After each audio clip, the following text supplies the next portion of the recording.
Yeah. So I'm on? We're on. So I had us on mute. I had no idea what I was doing. We have to mute when we have any music or the national anthem. This ought to be a good one. The Bayou Bengal. Oh, I'm sorry, that was Matt Rolls of Clearfield that got the fall into last week. This is Cale Davis and Bo Avini. So we're at 94. The dual meet's tied at 6. This is the third bout of a junior high match in Cale Davis, the Bayou Bengal, who earned that name well. The official needs to watch this. They're in a really kind of a dangerous twisted scramble. Cale trying to come around. This is two quality junior high wrestlers. Bo Avini, so far no control, no points awarded. Cale's getting close. He's trying to jam that crossface. He works his way around. He is awarded the 2-point takedown with 48 to go in the first period. And this guy's been having a great year for the Eagles. He went 6-1 with 5 falls on his way to a third place finish at the My House Trojan Wars tournament in Chambersburg. Again, the Eagles finished third in that.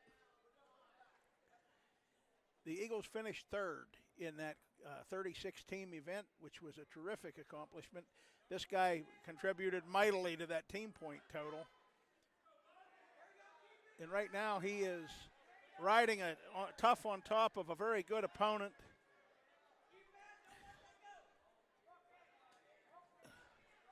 And he will get through the first period with a 2-0 lead. Cale Davis, who we call the Bayou Bengal, leads 2-0 through 1.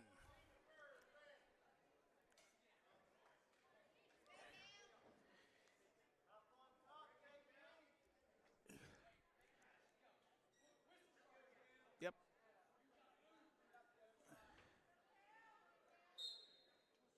Riding traditional start, left arm around the waist.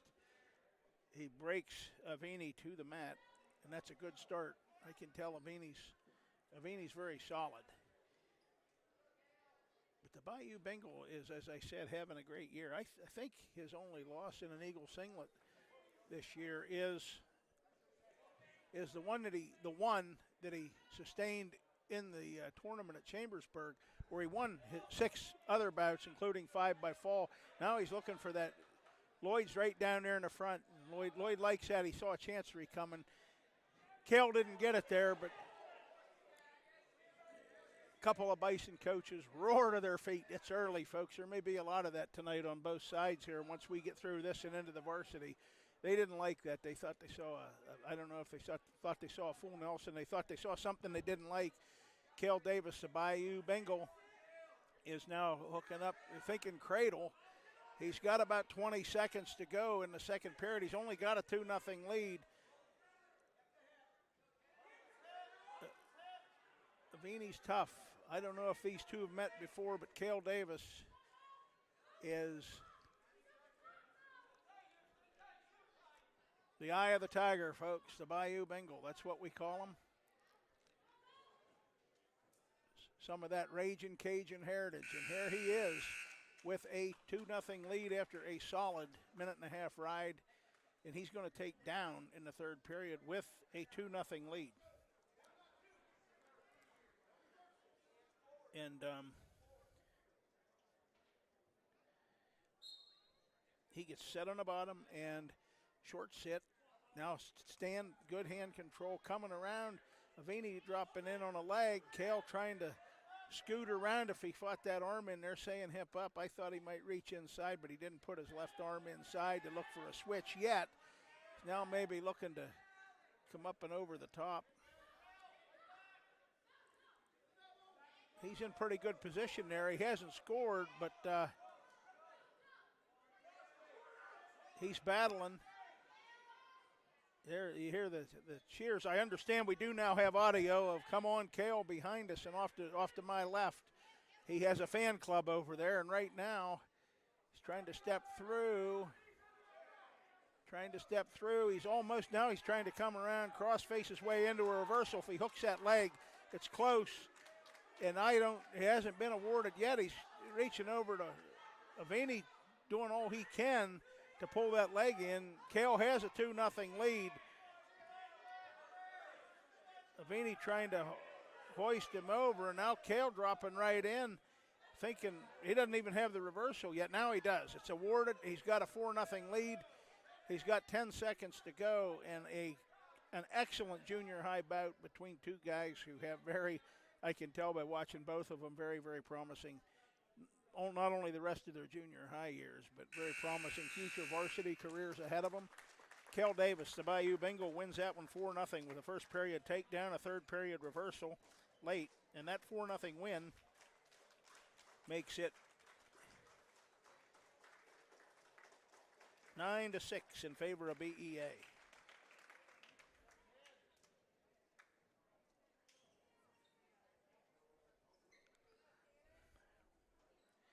And now we've got Tanner. We call him Bam Bam. He's got, it looks like, I'm thinking this is Connor Peacock of the Bison coming out. The Eagles lead 9-6. 9-6 is the dual meet score. We're at 101. Bam Bam did a fine job at Chambersburg. He went 5-0. He was the Eagles' only champion in that brutal tournament. He went 5-0, and all 5 of those wins were falls. So he contributed somewhat to that team point total that had the Eagles finish third out of 36 teams. Coach Stem's junior high team is 7-0.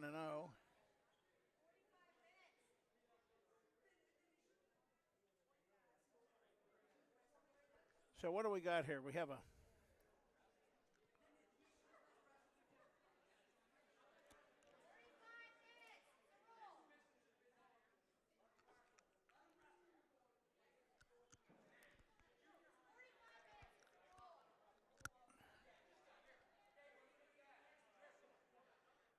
controversy at the 8th and 7th, 8th grade level. We don't need that.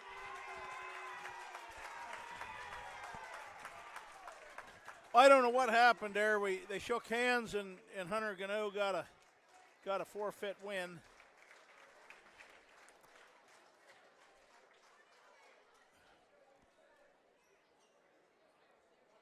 He had an opponent. So now let's see who we've got. This should be Easton Grimes for BEA, and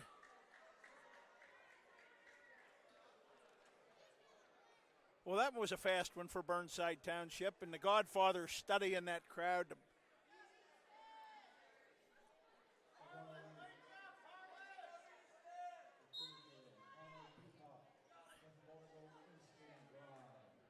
So this is Easton Grimes wrestling Connor Peacock. So the Bison must have tried to put I'm thinking they tried to put the young man that just wrestled an exhibition bout out there against Tanner Bam Bam, who needed a 45-minute break. I have the people who would know the answer to that off to my left. I'll find out. In any event, it's 15-6 Bold Eagle, and we have a Connor Peacock at 108 in on a leg of Eagle Easton Grimes, and now Easton switches that over into a double, and he gets a takedown. So Easton Grimes, a takedown. He has a 2-0 lead with half a minute to go here in the first period, and he's thinking about a cradle. He's jamming that in there, trying to get a cradle, and he went 2-2. Easton went 2-2 down at Chambersburg, and he didn't place, but the fact that he got a couple of wins in that tournament speaks for itself, and he's got a 2-1 lead now as Peacock got the escape. Another nice shot low, and Easton Grimes has some pretty good practice partners, I think, in the Eagle room, and period's going to run out, and he did a good job of not allowing his opponent to escape. It is 4-1 Easton Grimes at the end of one.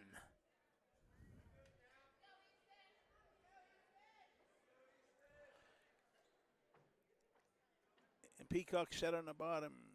Easton left arm around the waist, right side start, got himself out of position. Peacock, good hip control. Nearly reversed him to his back, but Easton squared up on that, and now there's the escape. It's 4-2. It is 4-2. And the Bison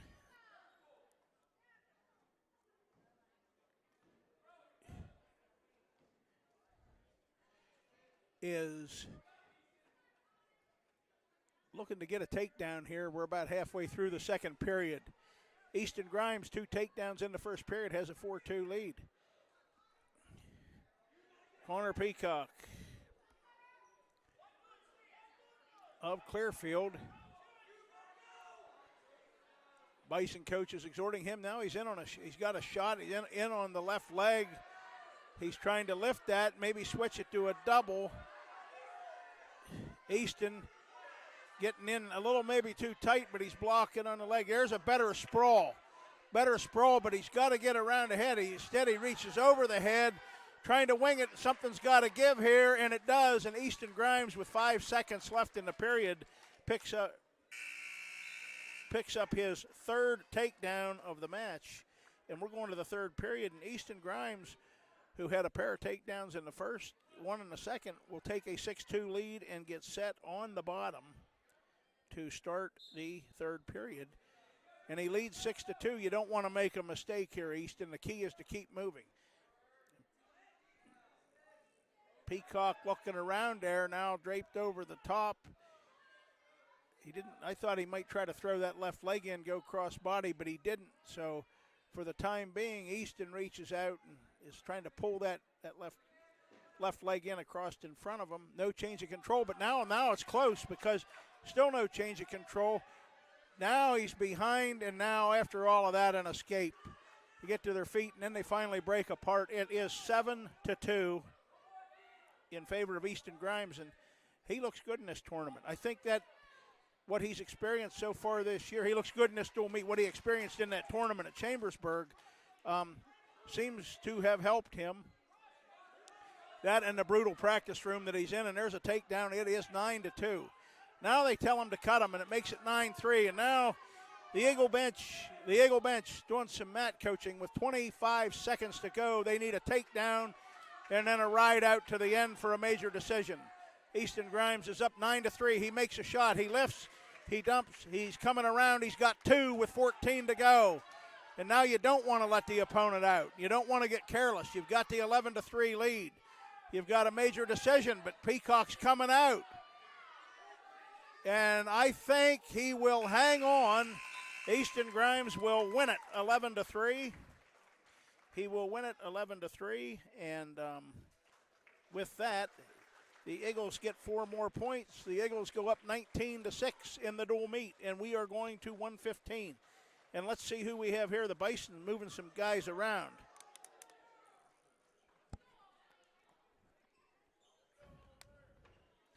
The Eagles have Oliver Long coming out here. Oliver went 1-2 down at the Chambersburg tournament.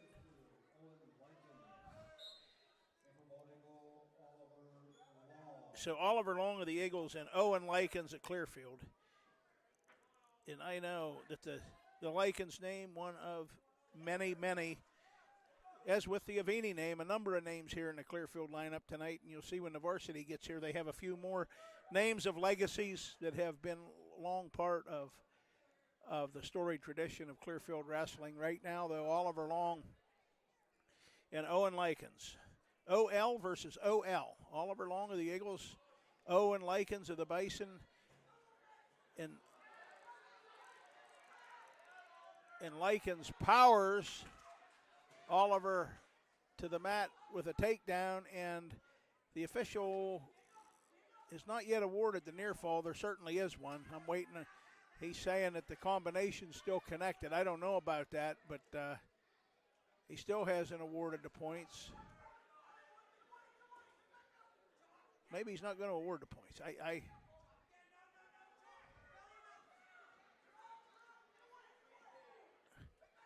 And there's a mat return. Oliver Long continues to move. Nope, I stand corrected. My eyes aren't as good as they once were. I thought the Bison had back points there. The official didn't award any. And right now, the Oliver Long comes out with 10 seconds to go, 11 seconds to go. So it's 2-1. And these two are scrapping and going at it pretty good. At the end of the first period, Owen Likens of the Bison with a first period takedown and gave up that late escape. He leads Eagle Oliver Long 2-1.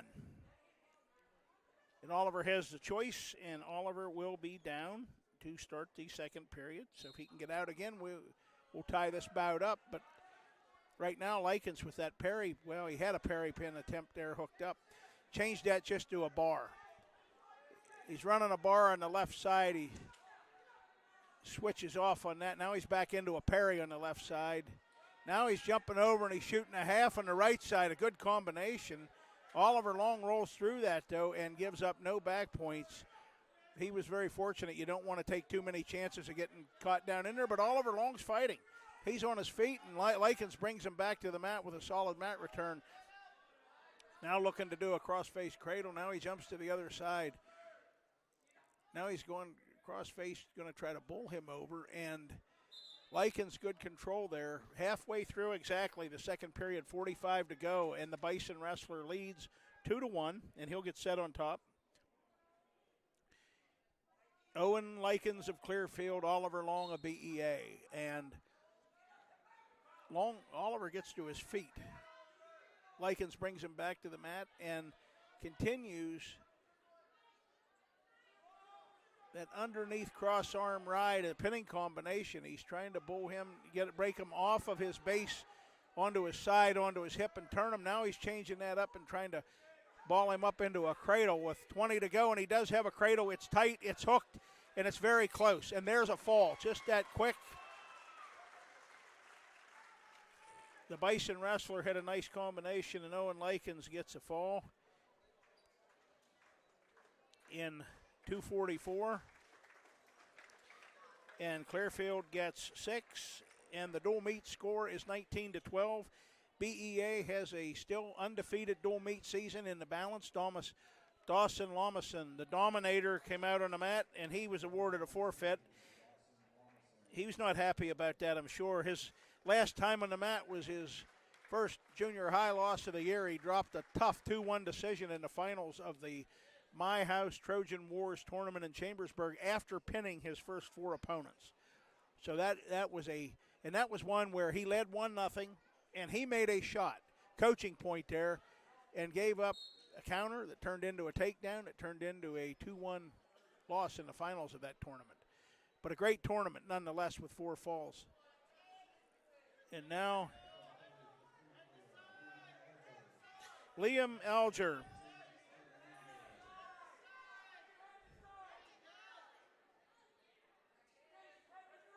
of Clearfield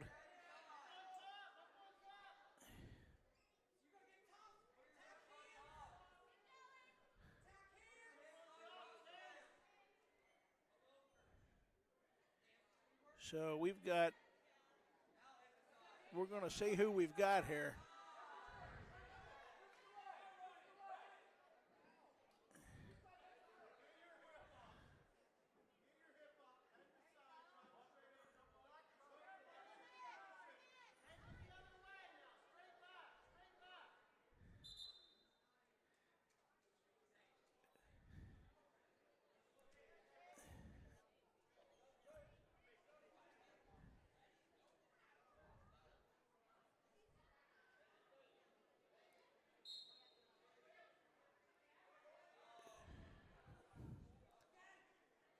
So my lineup card says that we have Harrison Harder here, but we'll see.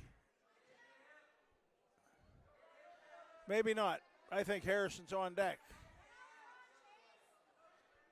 And that is correct. This is Chase Calander of BEA.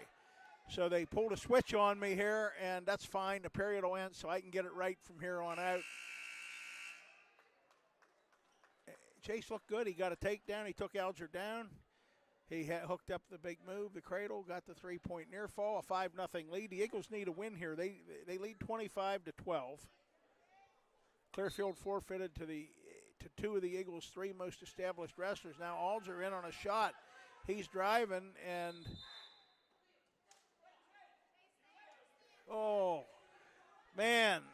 So we got emotional coaches on both sides here. Now the Bison coach is a little younger than the Eagle coach, but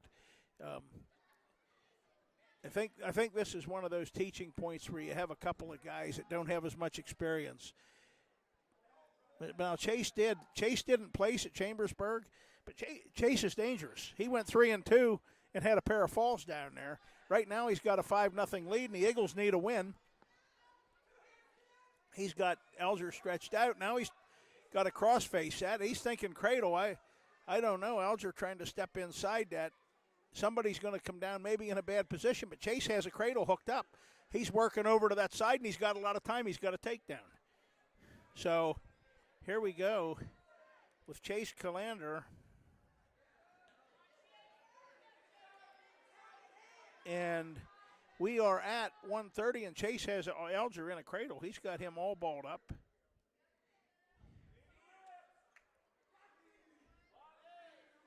He's got 20 seconds to go, and the Eagle bench, you got a lot of teammates giving a lot of advice down there too. Just in the final 5 seconds of the period, and I think we're going to have a 3-point near fall awarded there. That's what I'm seeing, and we are, and it's 10-0 after 2. So Chase, you have a great opportunity here. A great opportunity. And we're going to start neutral in the third period. And they're telling him to stay aggressive, and just at that point, Alger makes a shot. Chase catches his right arm on the way down, bores out of that. I think for a minute he thought about the Lloyd Rhodes Chancery and hooking it up, but he changed his mind. Now he's picking up the pace a little bit. He's got a 10-0 lead neutral. The Bison still another shot. Chase Killander, BEA, is got another takedown right in front of the Bison bench. He's pulling Alger on the mat, and now he's going crossface. He's thinking cradle again. Well, he was. Now I'm not sure. Now he's thinking Chancery, and Lloyd Rhodes would love it, except you got to hit it with a lot of horsepower. He's driving, and Alger spins out of that and may have won. So it's 12-0.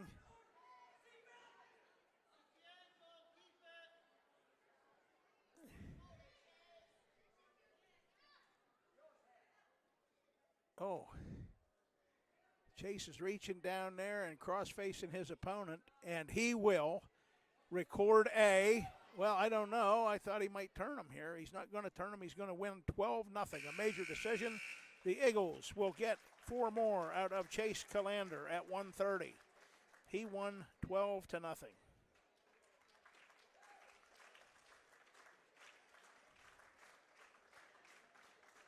And BEA leads 29-12, and this would be Harrison Harder, I think, and maybe Eli Barrett. We'll see what they announce from Clearfield. Eli Barrett of Clearfield, and Harrison Harder, and we are at 138. And Harrison took 5th in Chambersburg and went 4-2, and he is a big move guy, and as a big move wrestler, he has a lot of time, and he has taken Barrett to his back. It is very close, and it is over.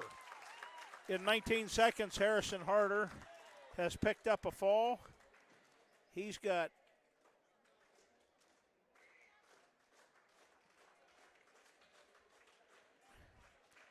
those are the ones that go quick. And now, who do the Eagles send out next?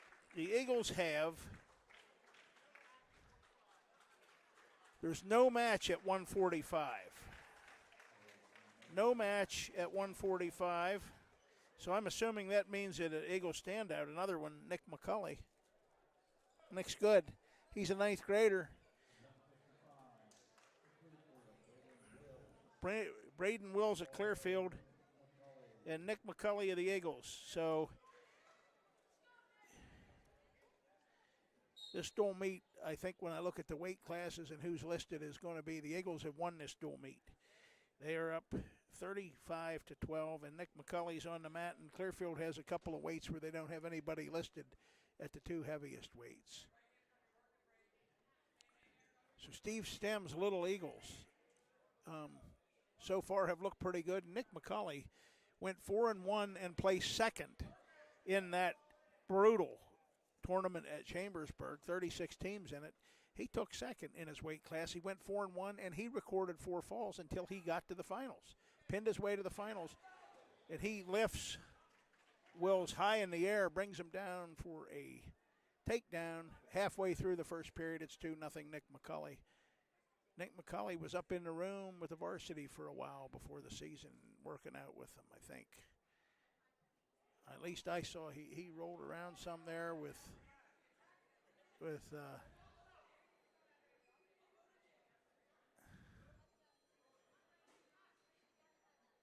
now that is that nice.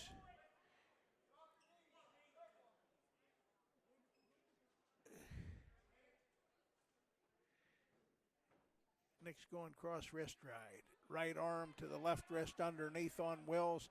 Lifts. Wills giving a good account of himself here. I haven't seen him before, but I know Nick McCulley is a very solid junior high wrestler for Coach Steve Stem. And why the clock? I saw the clock run out, and then they stopped it. It had 13 seconds. We're going to the second period. Nick McCulley's first period takedown gives him a 2-0 lead. He starts on top. He's trying to bar on the left side. He has a bar, and he has it pretty tight. Can he trap the far side? And there he is turning Wills. He appears to be turning Wills. He's got that arm in control. He's going to get a near fall, and he's squeezing back, and he is really wrenching. Nick McCulley was in really good position, still in really good position. I thought the official might stop it for potentially dangerous, but I don't think so now. Nick's in really good position. He's got a ton of time. He's not, as long as he doesn't hurry, he can stay there for quite a while. Now he's working around.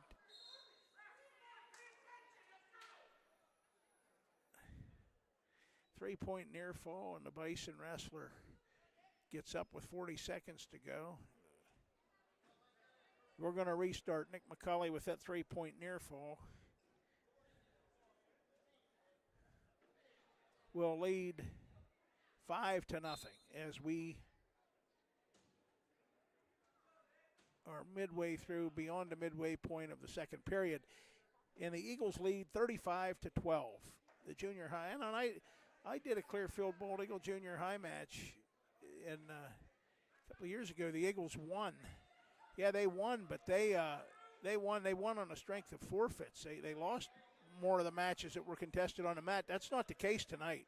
Tonight they've come out and they have looked tough. And Nick McCulley looks tough. And he's picking up another near fall, if not almost a fall.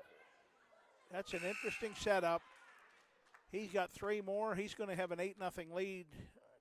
A pair of 3-point near falls in the second period. Nick McCulley at 155. He weighed in at 145. He moved up a weight to meet Braden Wills of the Bison. Wills will get set on top, and he hasn't been on top yet, so let's see what he can do. Nick's set on the bottom. Wills left arm around, starts on the right traditional start. Nick McCulley is, no point awarded, so he came out and around so fast that he got 2 instead of 1. He gets a reversal in 10 seconds. He leads 10-0. And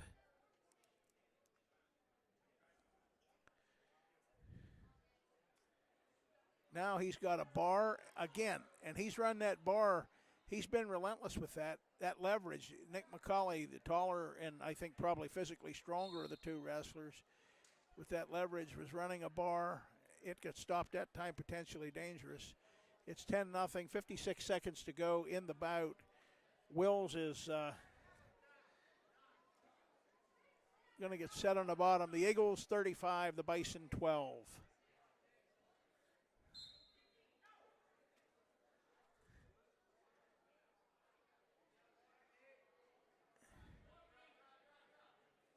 we should have an excellent varsity dual meet next after this, and the Bison are, I say, very good this year. He has a complete lineup. The Mountain League has very quality teams across the board this year. There are 8 teams in the Mountain League. Hollidaysburg competes in all sports except football, so they are the 8th team in the Mountain League. The Mountain League has 7 teams in football season, but Hollidaysburg is really struggling. More on that later when we get to the varsity, but every other team in the Mountain League has got a lot of quality and a lot of talent, and 2 of those teams are here tonight. And this bout is over, and Nick McCulley wins a methodical 10-0 major decision. And the Eagles get 4 more and go up 39-12. According to my bout sheet, we have 2 bouts left to be contested on the mat. This looks like Malachi Palishnak for BEA, I think, and Ryan Ludwig of Clearfield at 170.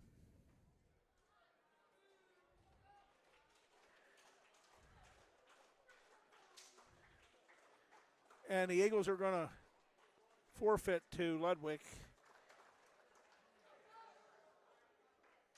And that makes it 39-18.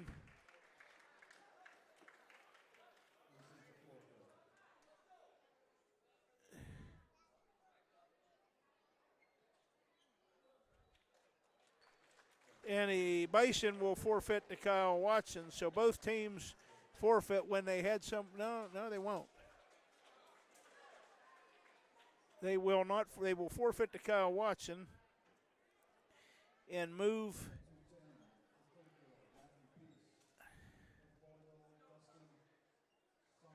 Dustin Summers of BEA, who went 2-3 at Chambersburg, and Matthew Peace of Clearfield will be the final contested bout of the night. So some juggling there by people forfeit. You see that. It is what it is, and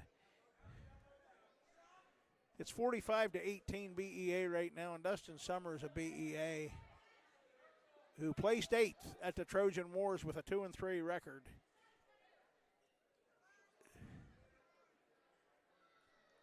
And Clearfield's coaches, I think, thought this was a better matchup for them, and they decided who to send their wrestler out against, and Dustin Summers takes the Bison down to his back, and it is close, and Dustin's body pressing. He's body pressing. Peace is trying to roll through it.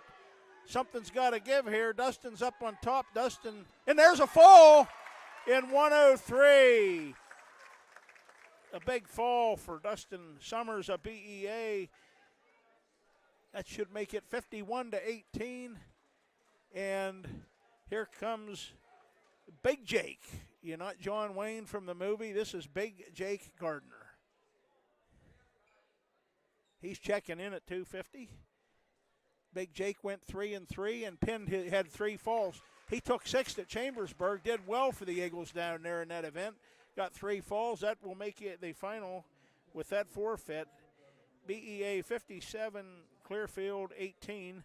Steve Stem's powerhouse junior high team is now 8-0 on the year, and the Eagles do have 4 ninth graders up with the varsity. 3 have been in the varsity lineup at one point or another this year, and all of them have had some wins. Those 3 have all had some wins at the varsity level.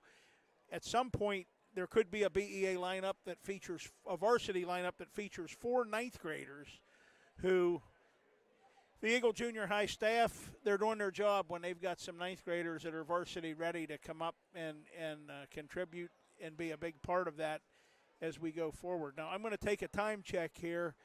We are about 45 minutes away from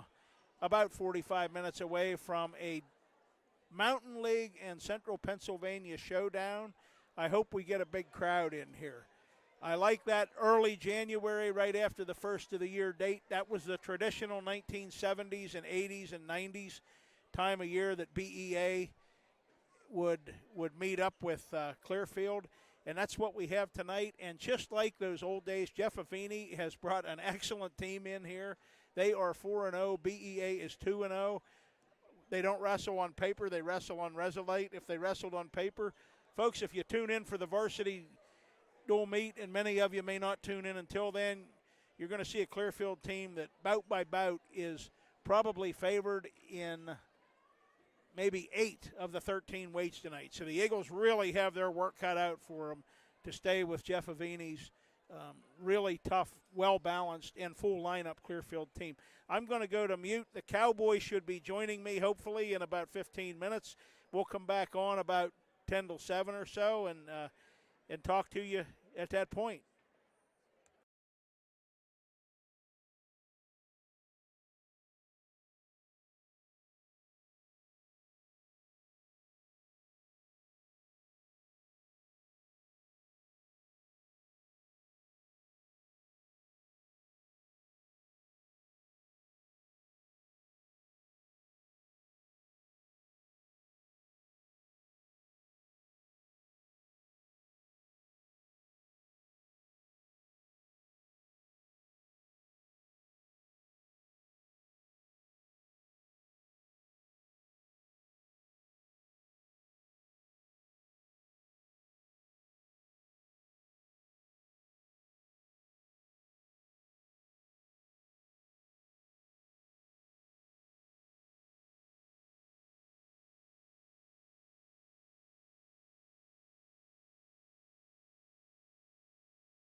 Good evening, everybody. Welcome to the BEA Middle School Gymnasium.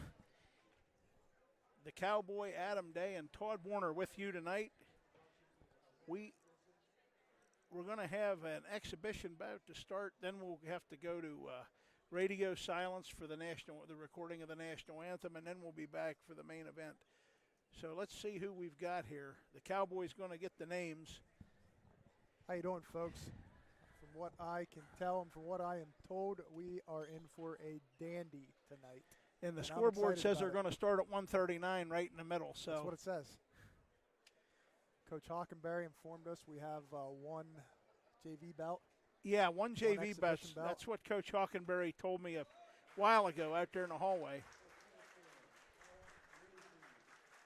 This is Rugy, Adam, and you said he was on there. He's listed. Owen Johnson and Adam Rugy. Is that Adam Rugy? Yes. Adam Rugy of Clearfield, Owen Johnson of BEO. Owen's wrestled, he's a junior. He wrestled in a junior varsity tournament at Chambersburg on the 29th and 30th and placed fourth. But he's got some, he's just in a tough spot because he's a very good wrestler. I mean, he's wrestled a dozen, and he's got in a nice shot on Rugy. He lifts, he drives. Rugy takes him to the mat with a headlock. Owen trying to roll out of that. He had a nice shot, and Rugy, a good counter, elevated and headlocked Owen to his back. He's got a lot of time. And Owen got snagged there right in front of the Clearfield bench, got headlocked. Rugy has 7 varsity bouts on the year. 7 varsity bouts on the year. So he gets a fall in 41 seconds in that exhibition bout over Eagle Owen Johnson. And I was saying to Owen, 6-6 career record, some huge wins though in limited varsity time as a freshman and sophomore. Big win at Line Mountain, big win at Tyrone, huge win last year fall against Forest Hills. And now we're going to go to the national anthem, and I have to put us on mute.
Okay, we are back, and we will have the pre-meet introductions. The Cowboy, these two teams, Bald Eagle's got about 24 kids lined up down here on the left side of the mat of the screen as you're looking at it.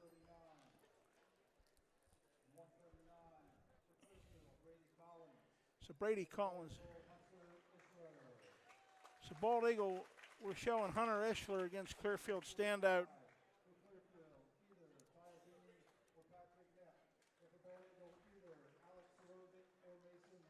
Yeah, we won't know, Adam. There's so many introductions here.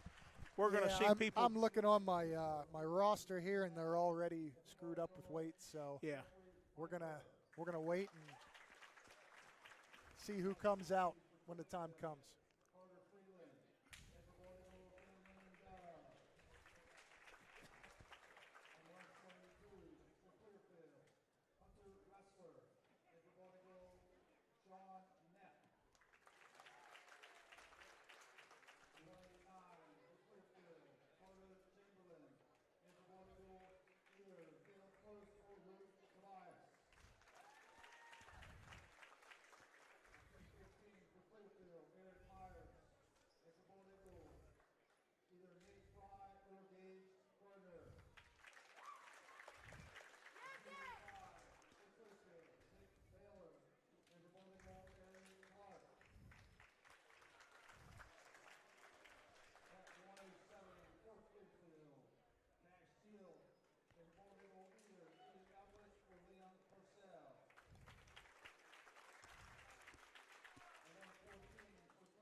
Well, folks, this is a different lineup, and I think Clearfield made some adjustments too. We're going to see how this goes, and who's our official, Adam? That's a young man who I am not familiar with.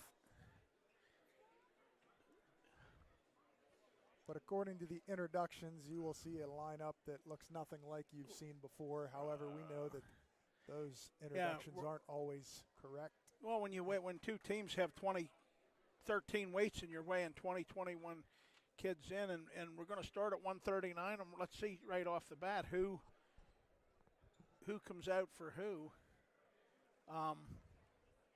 He pointed at the bald eagle bench. Does that mean the Eagles have the odds and send out first? The juggler's back there, and who do we got coming out here? Let's see. We're going to find out in a minute. The cowboy will get the.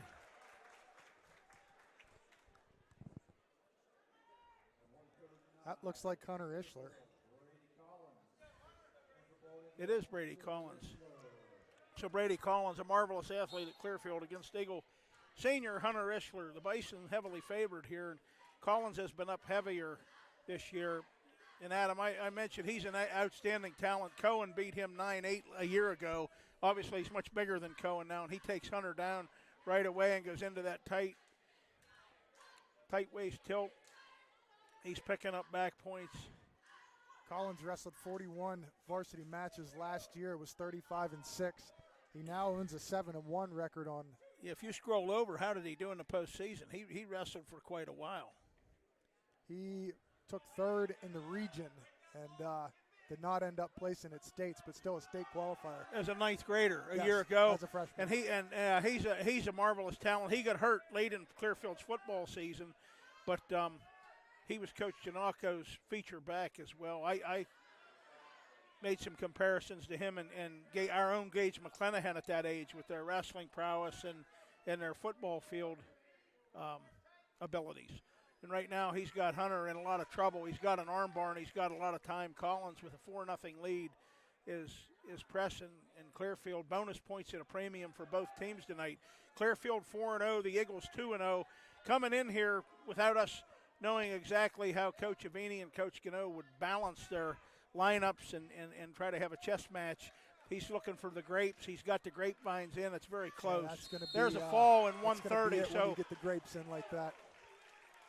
So Brady Collins of the Bisons gets a fall. That's his first time down at 139, I think, this year, Adam. Is that true? Right, I think so. So now we're at 145, and now let's see who the Eagles send out next. The Eagles want to know who it is. This is Mason Reese for Bald Eagle. Is this Ty Avini for Clearfield? Ty Avini. And Mason Reese, a BEA, who is 6-4 on the year and picked up 3 falls. He didn't place at the Trojan Wars tournament, but he had a pretty nice tournament. He picked up 3 falls in that event, and got the Eagles some big team points as they finished 5th out of 49 teams. Avini wrestled 27 bouts as a freshman last year, won 15 of them. Yeah, these two. So he's no stranger to the varsity lineup. If you look at the records, but the juggler told us this is Jeff Avini's son. Okay. That's what he told me. So we'll go with that being a fact. Right now, Mason with that right arm underhook in front of the Clearfield bench. Yeah, if you look on paper, this is a huge matchup. Huge. I thought coming in here when we thought we knew the lineups, this was one of the 2 most key bouts of 13. And when you have to pick 2 out of 13, you just don't know. Clearfield out to that early 6-0 lead with a Brady Collins first period fall. Russian 2-on-1 attempt by Avini. Kind of Mason traded Russians there. Yeah, they're trading Russians. That's better run the wrestling match here than elsewhere. Nice shot. Mason Reese gets a takedown. Avini rolling through. Is Mason going to get what a roll through? He has 2 back points, I think, coming. Yes, he does. He got reversed, so he got a 2-point near fall, and then he got reversed, and he's Score got should be 4-2. He's got a 4-2 lead, a good shot. Mason, a good explosive shot. Avini with that cross body ride. 15 to go in the first period.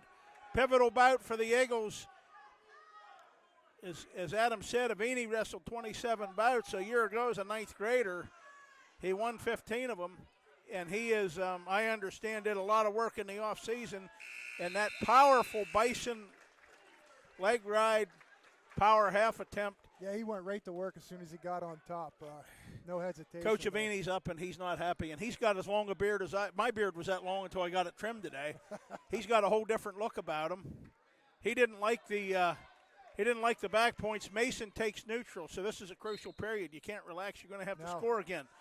Because Avini looked very explosive in coming out of that, Adam. Great shot by Mason, though. Good finish. Great shot, good finish, couple back points. Would love to see it again, maybe without the reversal and keep the 2 back points, something like that. Minute 40 to go. We're up 4-2. A nice shot there by Avini.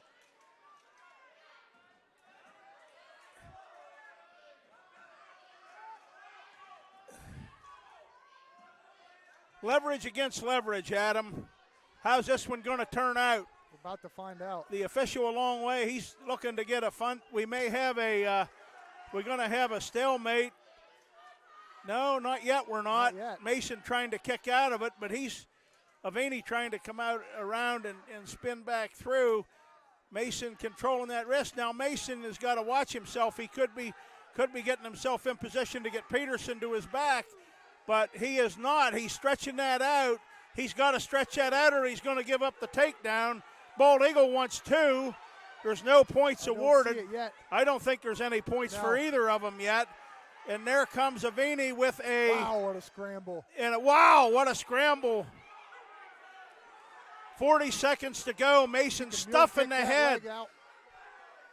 Avini's after that. Peterson, Adam. Mason elevating, trying to use his leverage to avoid giving up the takedown, to avoid being taken to his back. Mason is scrambling and scrambling and scrambling, and now he has to scramble and roll through, and he's not going to. Is he going to? He is not. Avini gets a takedown with 10 seconds to go. He throws in a bar on the left side, and Avini will have the choice in the third period. And let's see who's got the juice and the energy. Avini's choice, it's 4-4. He scored the last 4 points of this bout. So far, this hasn't disappointed him. We were right. What a bout so far, and it seems even more crucial. I think he lost a contact lens.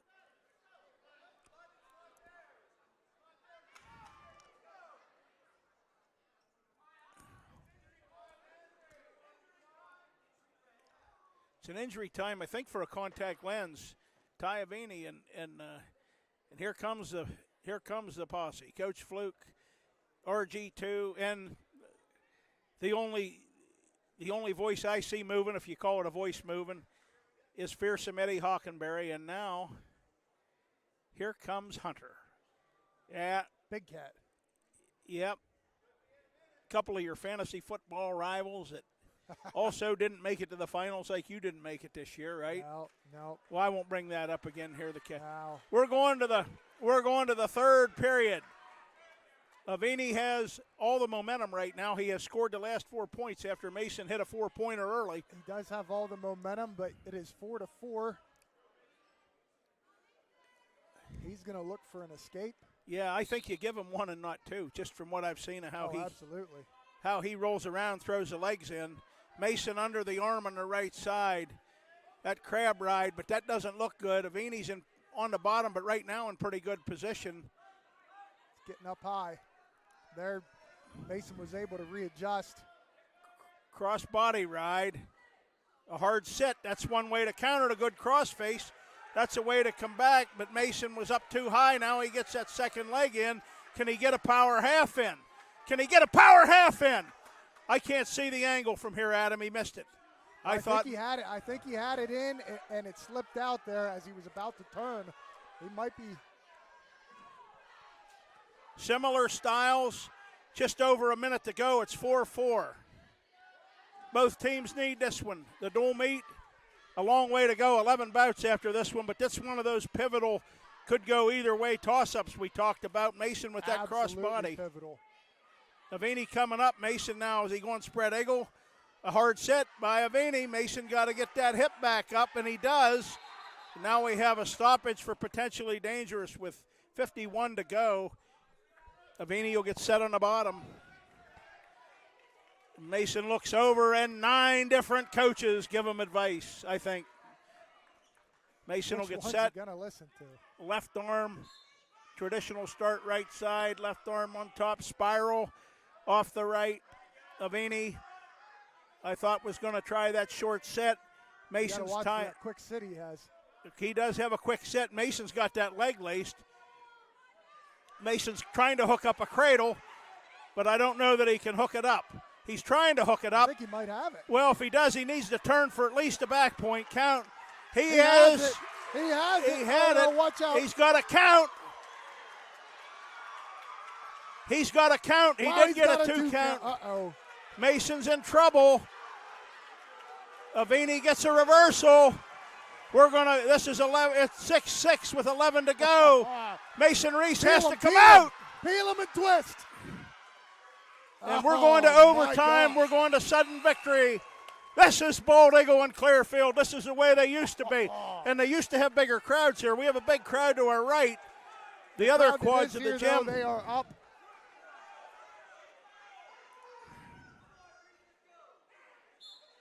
A huge turn of events here. Somebody's going to be happy, somebody's not.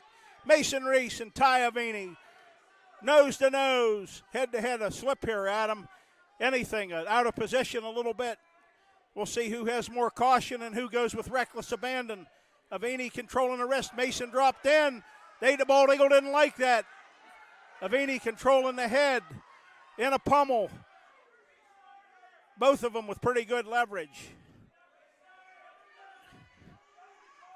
Mason trying down. Avini spins behind. Avini gets a takedown. He wins a big bout, 8-6. In sudden victory, Clearfield goes up 9-0. And when you look at that, Adam, you think about this. Mason had a takedown and 2 back points. Avini scored 8 of the last 10 points that were scored in that bout. Yeah. And that'll be the difference. And now we're at 152.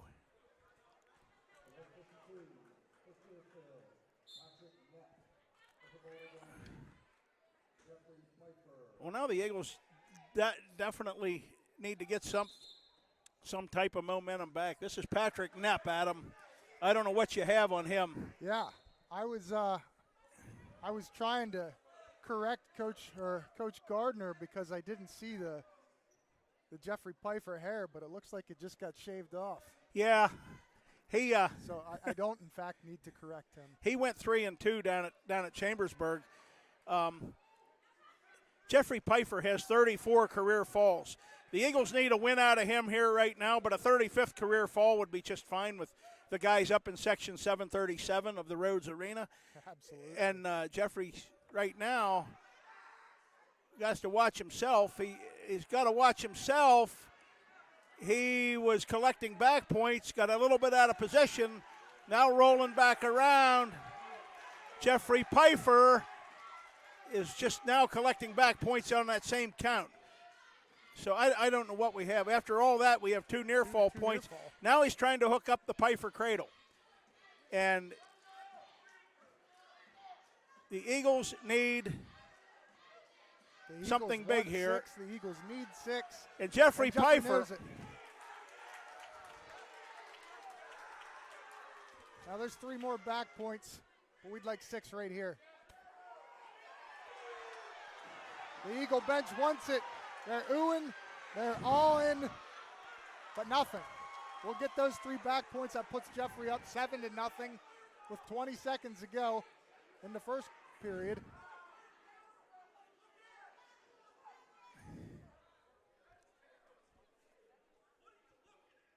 And somebody over there wants to know what that referee is looking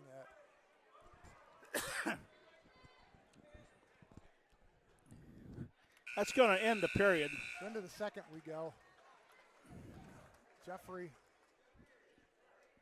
has choice.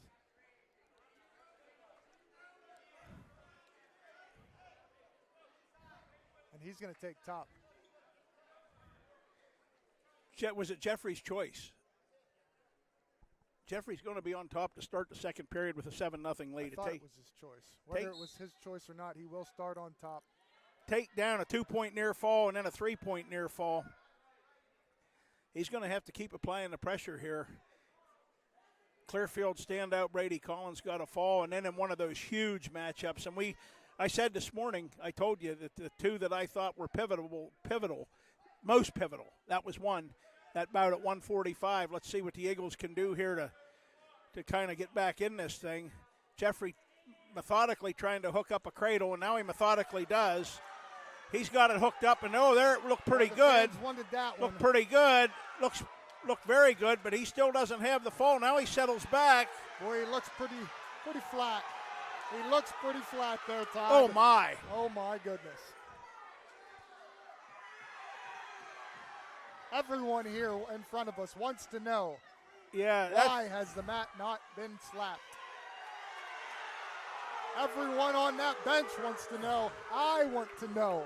Why has that mat not been slapped? And there it is. In 3:04, Jeffrey Pfeiffer gets his 35th career fall.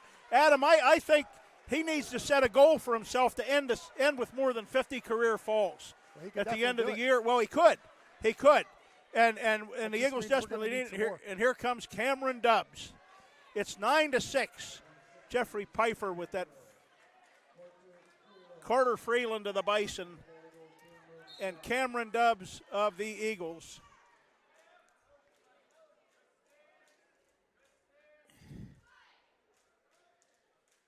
Freeland, a sophomore, 7-2 on the year. Yeah, and tough and well proportioned. You look at him. He looks calm. Yeah, and big and strong for a 10th grade. That's a 10th grader. Big and strong. Caleb Close. Yeah, and I don't know where he's at. They introduced him at 189, so I have no idea. Right now, Cameron Dubbs is not afraid of Carter Freeland. No, well, this has the potential to be. You remember we did the match that Cameron Dubbs lost like a close one to Carson Klein at Clearfield. And they cracked heads, and we had a injury time stoppage. It was wild. And, that's Raging Bull Cameron Dubbs. There's not a whole lot of wrestlers that Cameron doesn't crack heads with. Yeah, he. And I mean that in a good way. In football's his primary sport, but we're not playing football right now in January, so Cameron's out here, a regional qualifier a year ago against another one of those young guns of Coach Jeff Aveni. Well, they do have some young. Oh, they're good. Young studs coming up. You looked at their first 4 dual meets. They blasted people. Yeah. I mean, they beat Brookville by 45-27. That was our closest match. They beat PO by 30. Bald Eagle beat the same PO lineup by 20. Freeland in on a shot. They're in a pummel position. So far, if I'd have had to predict, this bout's going about like I figured the first period would go. We'll say it may be one big move on either part that decides this one. But we're scoreless with 20 seconds to go. Carter Freeland, the Bison sophomore, Cameron Dubbs, the Eagle junior. They circle, and we're down to 10. Coach Eddie Hockenberry said, I need him to wrestle these guys like he's wrestling me, and he'll get a restart with 5 seconds to go. 9-6, Clearfield leads. We're 3 bouts in.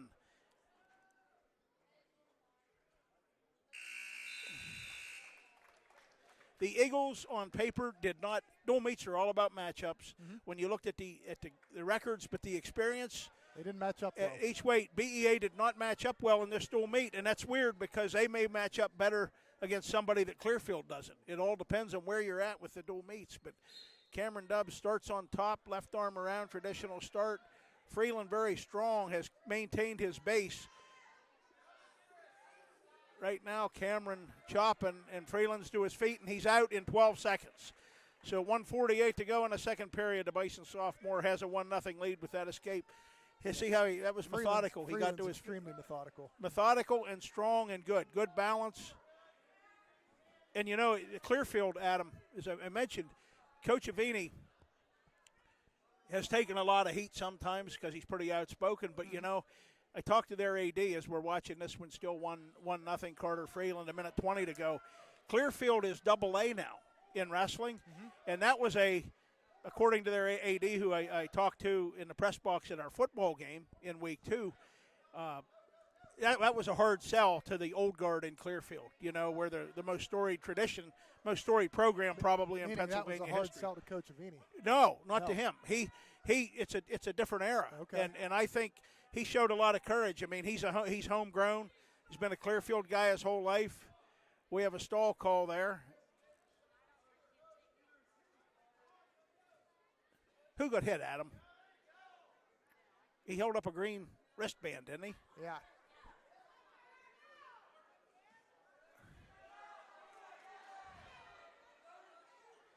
We're scoreless. We're not scoreless. We're 1-0, but we had a stall warning.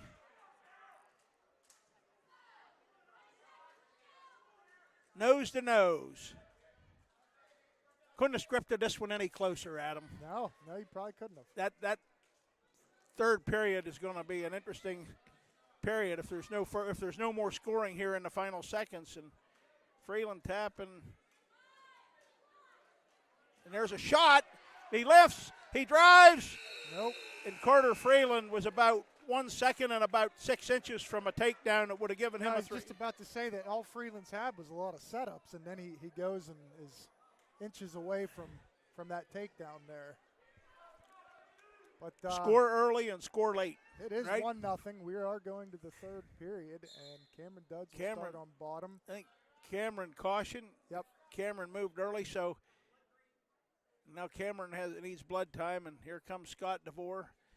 And here comes Eddie Hockenberry, Coach Hockenberry, Coach Fluke, the Godfather. Man, what a huddle. Yeah. I mean, look at this huddle. What do you think he's saying? Well, I don't know. I think RG2, everybody's deferring. The Godfather. Maybe he's promising him one of those really good Lithuanian subs. Oh, yeah, those Lithuanian subs are good. I heard he's going to put the famous po' boy sandwiches on his menu since we have the Bayou Bengals up here now in the junior high lineup. You know, that's a great sandwich from the Bayou. Did you ever have a po' boy, Adam? No. You got P-O-B-O-Y, po' boy. Po' boy. Got to look him up as Up Cameron in the air gets to his goes feet. Dubs. And there's He turns around, does not get out. Freeland still has control, and they go out of bounds. Off the mat, 149. And, you know, he held that grain up caution on Cameron. I think the stall warning then was on Cameron too, right? Yeah. So Cameron's been warned for stalling. And a caution. And Freeland has maintained a really good pace. He lifts Cameron high in the air, and he's driving and driving and driving and driving and driving. And nope. He only got a one count. Freeland's going to be really, really good, Adam. Yeah, he is going to be good. He's already good. He's got Cameron Dubs in a cradle. Coach Avini so far has brought guys in here that were really ready to go tonight. Cameron Dubs needs to get out of that and get a restart. He does have Dubs locked up, but they're right on the edge of that mat. Freeland's trying to drag him back in. Cameron Dubs is known to hit big moves, but down there it's tough to hit one. Cameron has to fight that through. He's getting rolled over. And now he is rolled over, and he's in trouble. This is not what we need. Well, it's not what the Eagles needed, no, but Freeland's tough, and it's close. He's very, very close. It's very close, and there's a fall in three. They slapped that a lot quicker than Pfeiffer's. Well, they did, and that was a tight, and the angle of that was a fall. He gets a fall in 5:15, Carter Freeland. That's a tough-looking 10th grader the Bisons have. Coach Avini's going to have a good team for a number of years here. Yeah, he is. I said that as soon as I looked at the paper. I said, you know, a year ago they beat Bald Eagle, and they haven't beaten Bald Eagle very much since 1980, a couple of times, handful of times. And Coach Avini said that was the first time in a long time that we beat a good Bald Eagle team. Hunter Wrestler of Clearfield. Sean Knapp of BEA at 72. So Sean a little bit. And wrestler Sean Knepp. A little bit closer to his actual weight. Yeah, and the Eagles desperately need a win out of Sean Knepp to get back in this thing now. Down 15-6. Sean coming in, trying to single into a double. And that is right. We're going to see Caleb Close is going to be up a weight, it looks like. A classic bout looming. And off the mat they go. A lot of action there in the first 40 seconds. So far, no points. Sean Knepp trying to pull it on, trying to pull wrestler on. He's got He's got that whizzer in. Yeah, wrestler with the whizzer. Sean takes him down, took him down. Wrestler rolled off his back. Nothing there, but Sean's got a half in, Adam. He's pressing. He is He's pressing. pressing. He's going over. There's the back. There's the three.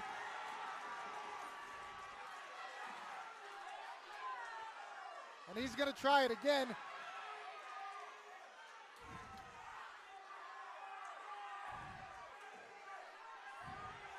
.38 seconds to go. He's got him turned again, and there's the mat slap. Sean Knepp gets a fall in 126. Now that's just, I don't know if that's a neutralizer, but that gets the Eagles at least for now back in this thing. And we might have the bout of the season thus far in any dual meets we've seen next. Let's see. Yep. This is your showdown, one. Adam. This is a big one. This is an outstanding Bison athlete, Carter Chamberlain, and an outstanding Eagle athlete, Caleb Close. If you look back a year ago, I think they moved him up last year, and he won this one 6-4. Mm-hmm. Carter Chamberlain's only loss this year is to the returning state runner-up from Saucon Valley, and that was a 4-1 decision. And he's in on a shot, in on Caleb's leg. Caleb spins.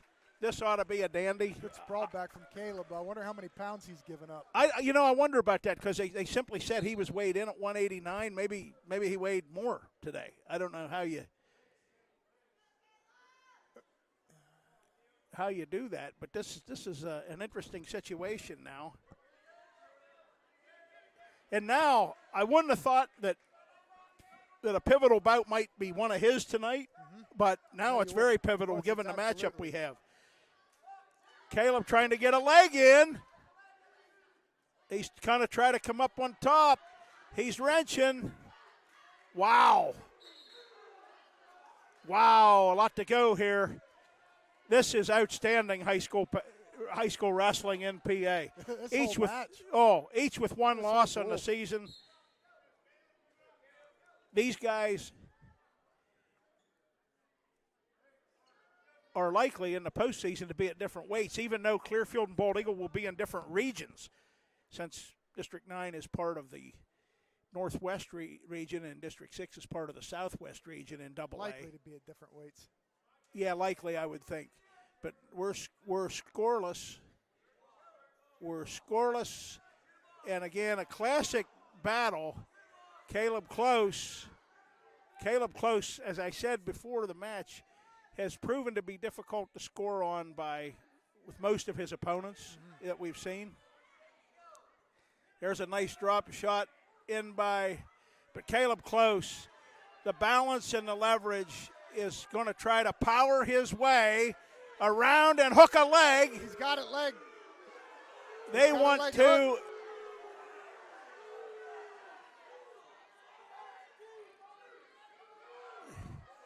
Well, what a battle. It's awarded. He awarded it. With 2 seconds left. And Caleb Close, Adam, I said he's got 50. I was telling Coach Rhodes before the match, 52 career wins. 19 of them are falls. 21 of them, regardless of a decision or a tech fall, in 21 of those other wins that weren't falls, gave up 0 or 1 bout point. So he often doesn't give up a lot of points, and now he's on top where he's usually pretty good. He won the helmet at the Trojan Wars, and beat some outstanding wrestlers. fact, he beat a Maryland State runner-up in the finals at the Trojan Wars. And right now he is spent the first half a minute on top. And looking pretty solid. Yeah, not in real danger of and keep in mind, this is an outstanding opponent that he has. These are two of the best. You know, we're going to see that. We don't have a Mountain League tournament. If we did, man, there would be some talent in that as well this year. Right now, 1:10 to go. Caleb with that takedown. What did I say? Score early, score late. He scored late with 2 seconds left. He was looking to. He almost caught. He almost caught him there. Almost caught Chamberlain on his back. He would have caught a lesser opponent there, Adam. But this is a good. He's got that leg split. And I said a year ago, you know, the coaches at Lehigh were aware of him by early January when he was in 9th grade. Just over half a minute to go, Adam, and he looks pretty good so far here on top. It looks like Chamberlain's trying to get out there. And what's going to restart at 32 seconds? Well, what's going to be really interesting is where this dual meet ends up, because we started at 139, and we know that Clearfield has those outstanding little guys to lead off. Then Bald Eagle has some guys that are pretty good in there. And now Chamberlain, Caleb has him broken down pretty well, pretty solidly.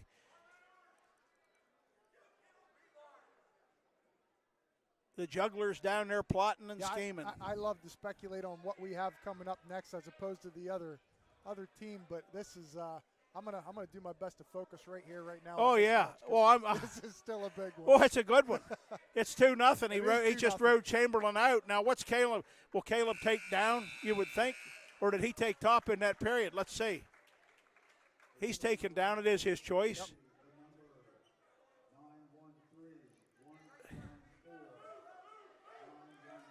That has to take a little bit of energy out of you if you're down there, but we'll see. Caleb set on the bottom, hits a switch, comes out, comes around. He's up 4-0. And now he is going to go. He's going to town now, Adam. He's going to drive.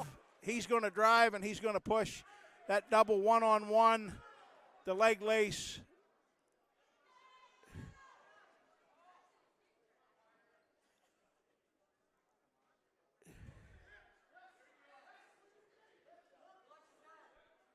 I think at about 157, he had completed that reversal.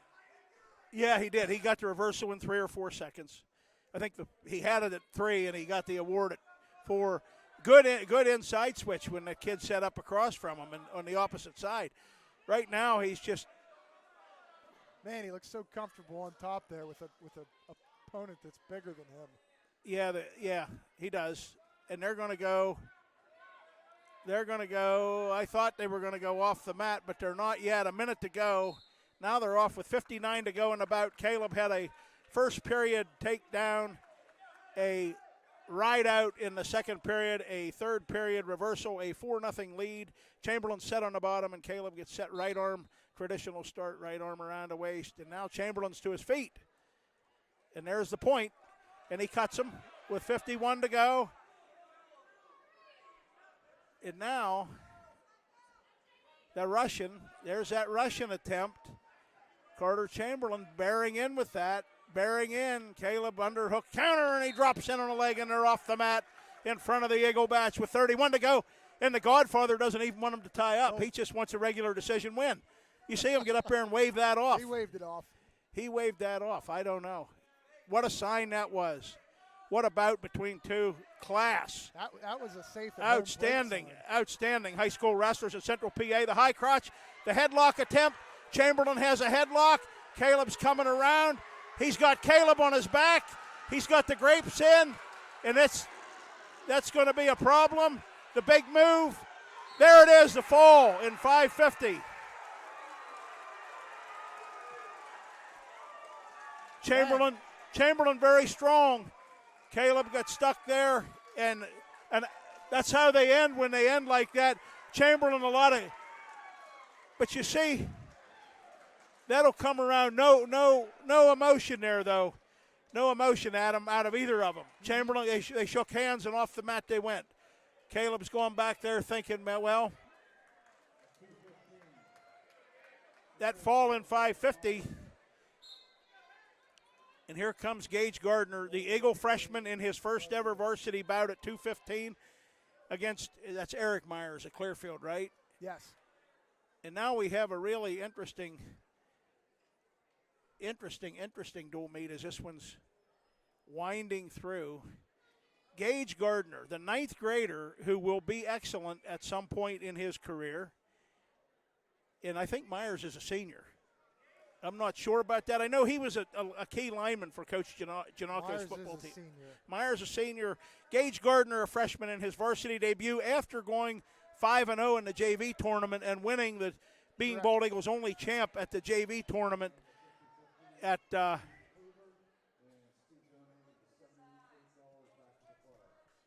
Trojan War Junior Varsity Tournament. This should be a great time for Gage in his debut to also get his opening career win. Yes, it would be. So that last bout, you figure, was a huge swing at him. You figure the Eagles thought at the end of it, it looked like it was going to be 15-15, and now they're down by 9.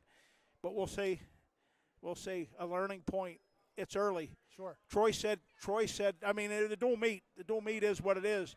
Troy said we're going to be much better in about 4 weeks. He said we're going to have guys settled in. We'll see. This is big in the Mountain League. The last year of the Mountain League, it's awarded on your dual meet record. And whoever wins this one along with Penns Valley would probably be among the – whoever wins this plus Penns Valley will be among the favorites to win the Mountain League. Right now, Gage and Myers are going at it, and they're scoreless. So and we have Penns Valley next Tuesday. Correct? Next Tuesday. Yep. A powerful Ram team. Myers takes a shot. Gardner sprawls back. It's in a double underhook position. Gage is moving pretty well. And the front headlock, sorry. Gage is going to take down. Let's see what the 9th grader can do. A scoreless first period in his varsity debut. Gage Gardner, the Eagle freshman, against Eric Myers, the Bison senior, who was at 285 and weighed in, I guess, at 215.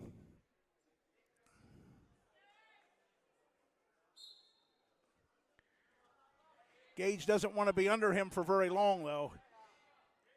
Gage trying to come up.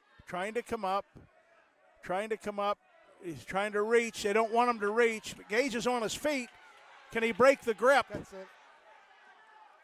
He's going to hit a roll. He's out for 1. A good roll by the 9th grader. Sure. He's out for 1. He's going to use that. He's driving. Gage gets a takedown. Myers is a roller. He's going to try to roll Gage. Gage stopped it. Gage is he has the leg laced at him. He does. Oh, not now.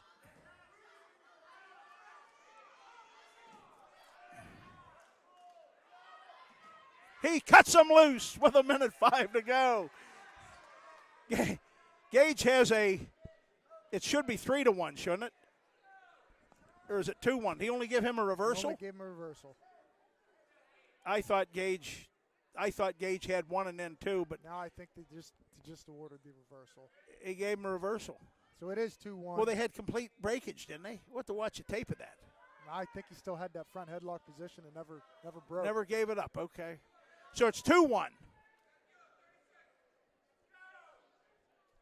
Somebody's telling Gage to go with half a minute to go in the second period. Gage has a 2-1 lead. Eric Clark's pacing around on deck back there.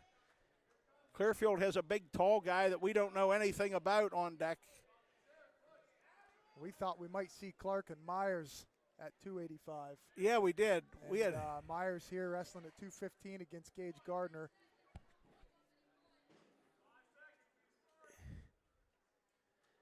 So we're going to see here. Gage will take a 2-1 lead into the third. Yeah, it's Myers' choice. He's going to take down. You know, this is weird how this dual meet, you know, this bout, who would have thought? This bout and the next one. Myers is up, and I think he's going to come out. Gage is trying to lift him. Myers is bigger. You'd think he's a little bit bigger. He's got a little bit of size on him. He's coming out for one, and we're tied at 2 with 1:40 to go. The Bison senior, the Eagle 9th grader going at it here. It's 2-2, 1.5 to go in the bout. Clearfield with that enormous fall in 5:50 at 189 has taken a 21-12 lead.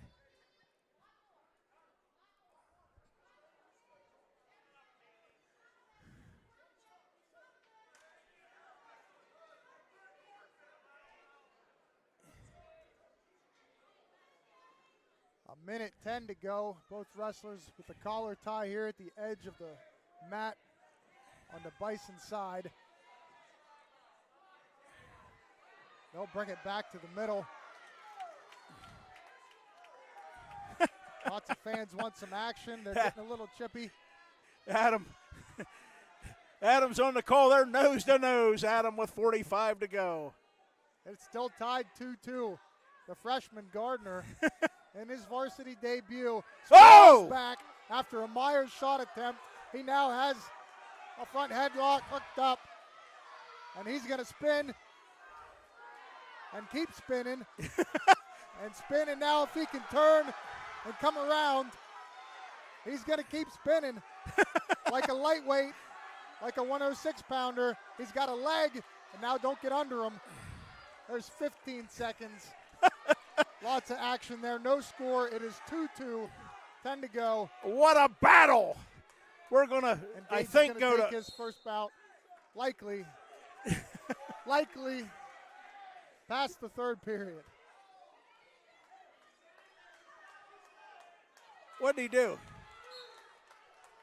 This is the end of regulation. We're going to sudden victory for the second time tonight.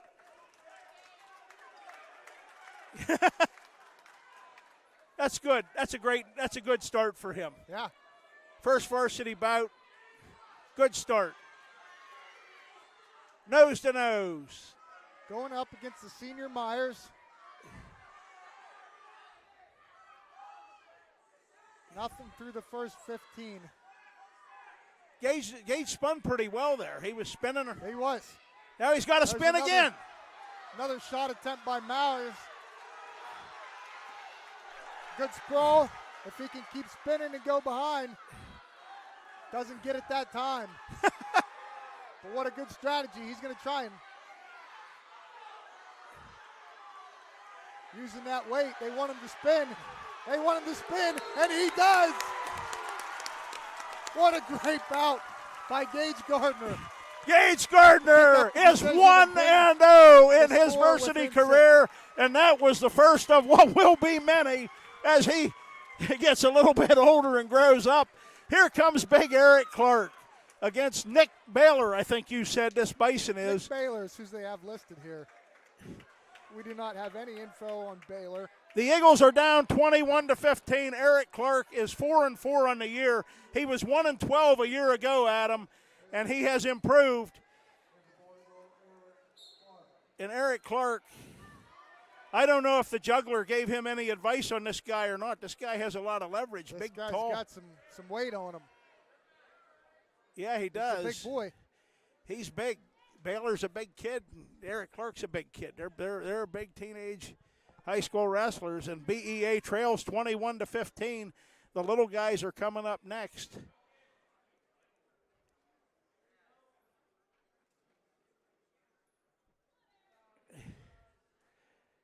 Adam's on the call. I don't know what we got here. We got a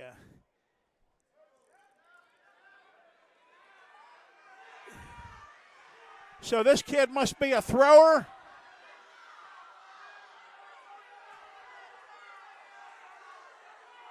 That's a big move waiting to happen.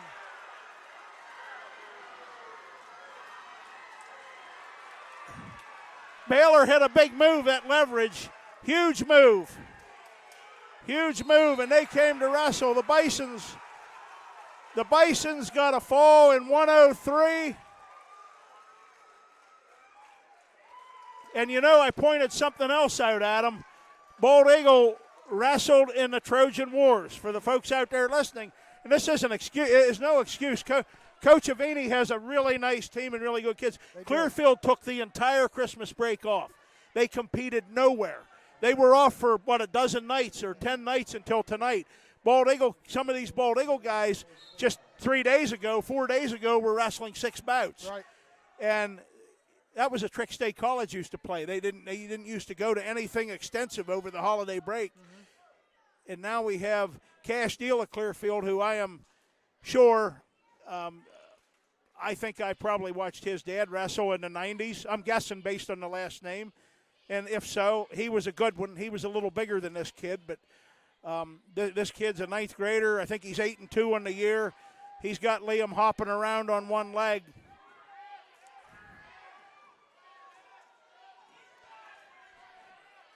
Liam's trying to quarter Nelson out of that. Deal was a heavy favorite coming in here tonight. You were correct on that. 8-2 as a freshman.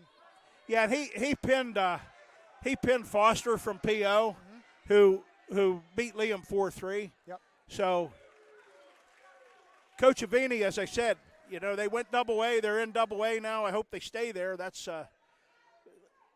they were like us a lot of years. They wrestled up in Triple A when they had the enrollment to be Double A. Yep. And we moved a few years ahead of them to that, but good for both programs. Let these schools that graduate 600 kids fend for themselves in the AAA tournaments. Right now, Deal under the arms, very tough. I told you, Adam, I've seen this last name in the Bison lineup before, but I'm getting old. It was like 28 years ago, 29 years ago, 30 years ago. Well, but he was very well be some relation there. Yeah, he was very good. So far, Deal looking strong on top. 8 yeah, seconds ago, and he'll hold a 2-0 lead nearing the end of the first here.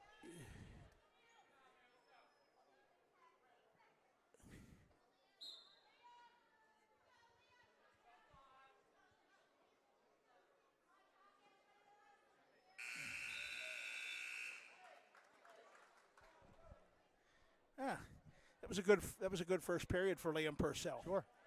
Good first period, good and scrappy. Quick shout out to Matthew Knepp, who you just saw across the screen there at the bottom. Matthew, a distant cousin of tonight's 172-pounder. Yeah, Sean Matthew looks like a Marine as he walks sure by us here. He'll be a fine Marine Corps officer, and Deal comes bursting out of there. Deal now with a 3-0 lead. They've stayed in great position tonight, and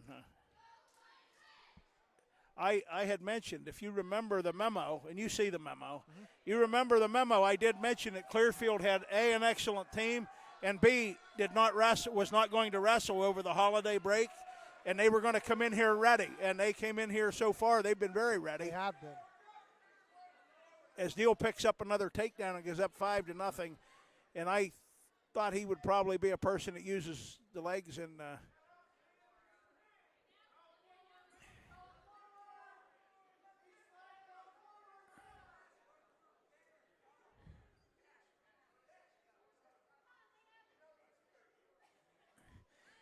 yeah, I'm waiting to see. One of the good things, if it stays not, and while this dual meet is on, Deal cuts Liam loose with 45 to go, but these two schools are going to be part of the Mountain or the Laurel Highlands next year. Yep. And if the same rule or the same sectional setup that they have for football, and I'm assuming they have that for all boys and girls sports, the one good thing about that is this ancient rivalry on the mat will not stop. Bald Eagle, Clearfield, PO, Penns Valley, and Bellefonte should compete year after year against each other in the regular season, because that's going to be a section as Deal picked up another takedown there. And I'm looking forward to how this one's going to close out. Deal runs a bar, has Liam on his back, and he will get 3 near fall points to end the second. and go up 10-1. You know, I told a guy here and a couple people over here before the match, Liam Purcell is up here. He's undersized. You know, his two wins, his first 2 career wins were both against Whippeal wrestlers. And I can guarantee you that no other Bald Eagle wrestler in history can say that his first 2 varsity wins ever were against Whippeal opponents. So that's something, you know. You think about that. One of them was against the same high school that a kid from the same school that Spencer Lee wrestled for. So you think about that, you know. As I say that, Deal's getting another count. Very tough with the tilt. I'll tell you what. With the way the state duels work, Clearfield's been in those things at the AAA level. Mm-hmm. Coach Avini's this Clearfield team's going to be really dangerous come the postseason at the, you know, in the District 9 AA duels, and then when they move on into the PIAA tournament. Yeah, I think they will be dangerous. And on the individual side, District 9 and District 10 form that Northwest region. The Greenvilles and the Fort LaBeoufs and crew better be put on notice because there's going to be a new team in town, and that's good. That's actually great for this area. Deal powers in, looking to hook a leg right into a explosive, and there's a fall. See that? He's smooth. Mm-hmm. He's going to be very good. And it's 33-15, and we've got a battle now between 2 more freshmen. Clearfield's bringing out the second Chamberlain, and the first one ended up having a great night when he wasn't having a very good. Wasn't having a very good night till about the last half minute. Brendan, is that who he called him?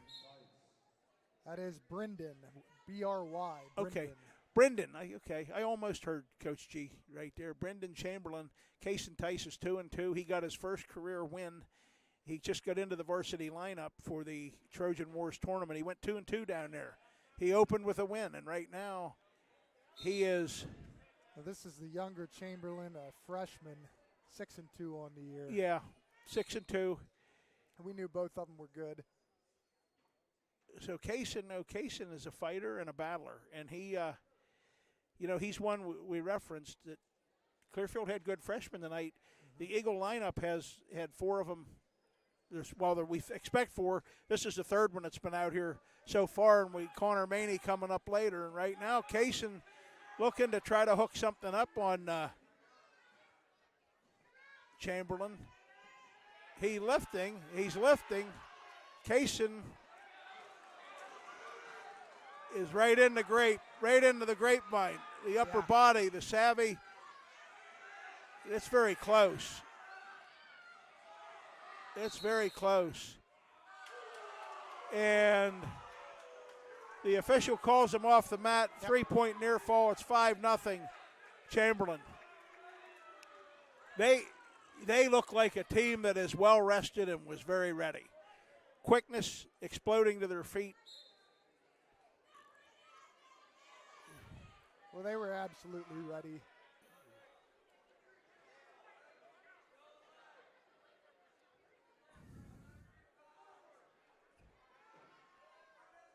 They're all good with that. Their entire lineup can use the legs like that, legs and power halves. Grapes.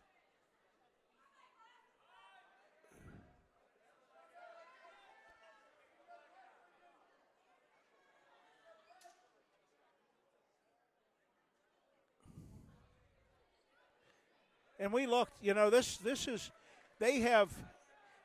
may set, we'll see how this goes. We have some pretty good wrestlers coming up yet, but maybe too little. Sure, it will be. It's all about math at this point. Yep. But Cason's fighting. Now we've seen crazier things happen, and Cason Tice deferred, and Cason looks over, and Cason will fight the whole time. And Cason's going to have a very good Bald Eagle career. Mm-hmm. He is going to have a fine Bald Eagle career. In fact, he without him, kind of having the courage to come to the varsity, he could have stayed in the junior high. We don't have anybody at this weight that we're going to use on a regular basis, and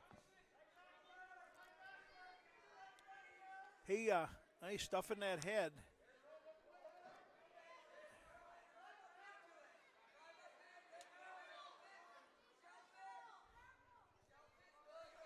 No, you're right. Todd Kaysen is going to have a fine varsity career, and Yeah. And he may take some lumps this year, but that's only going to help him in the future, as most Well, freshman seasons we're going to do. see now. Our next action after tonight is in the at the Juniata Duels on Saturday. Yep. So these guys are going to get good thing about high school sports, always a chance at like some redemption, you know. So. Right now,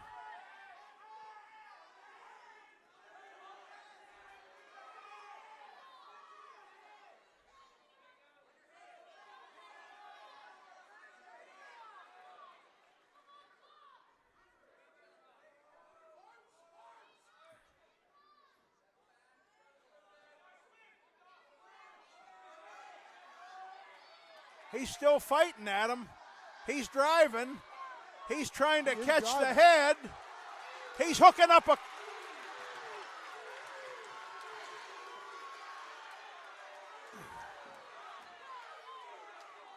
Look at Case and Tice fight. He's got two. And he's still driving. And he's driving. And he's. Wow. He's got to just keep wrestling hard. Wow. Yeah, that's a.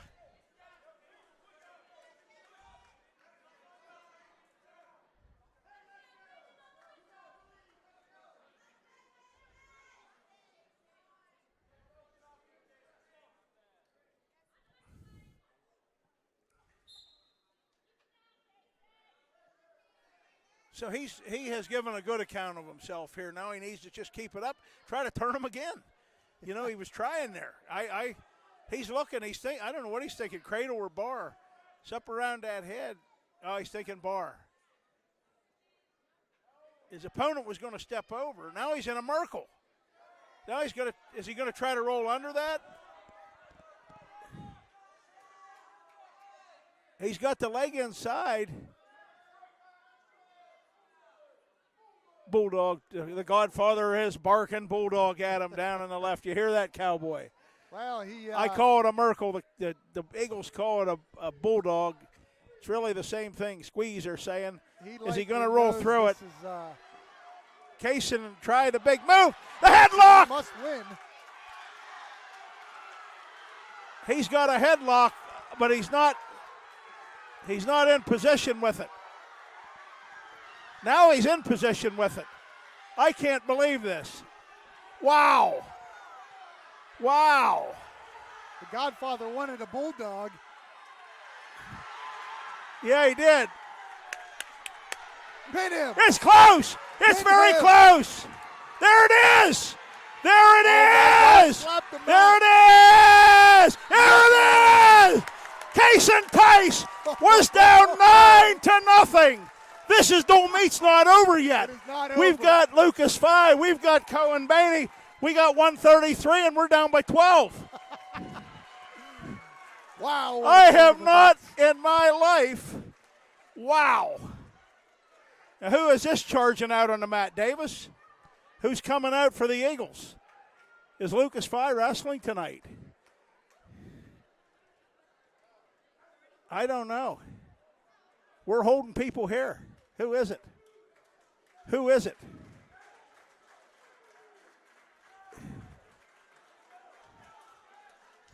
That right there looks like a Lucas 5. It's Lucas 5 and Evan Davis. Am I right, or there are two after this, right? Yes. Evan Davis and Lucas 5.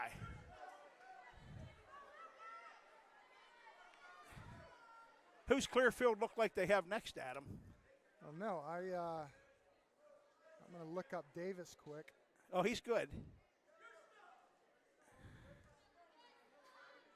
Lucas, Davis, a senior, yeah, was 30-12 last year. yeah, Has a combined record of 80-38 yeah. in his. He's the guy that 3 years ago when Pfeiffer was in ninth grade, that's the guy that Coach Avini moved up and Pfeiffer cradled him and pinned him. And now look at the size difference. He's at 121 and Pfeiffer's up at 152.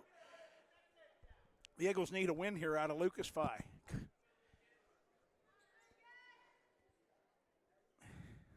High school wrestling, you can't beat it, Adam. Lucas Phi, a young man who we have come accustomed to see winning a lot. Yeah, up against a young Bison with 80 career wins. 80 career wins. And Lucas Lucas needs to keep it at 80 at the end of tonight if the Eagles are to have any shot at this. Good shot by Lucas. Nice single leg. He's got a takedown. He's kicking. Lucas has got the count. He's got a count. He's kicking that leg. Oh. Watch yourself. Lucas is bearing in. The Red Lick tilt is going to get 3. It's 5-0 with 10 seconds to go.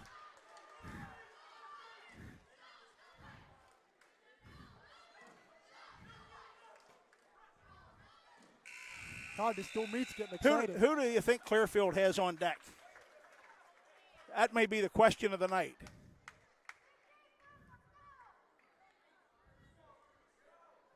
They started out with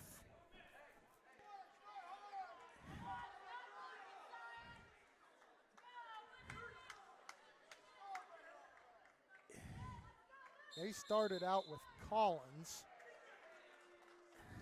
They possibly have a Colton Bumbarger left. Well, I think I see what the juggler was up to here, but we'll know. We'll see how Lucas fares here in this one.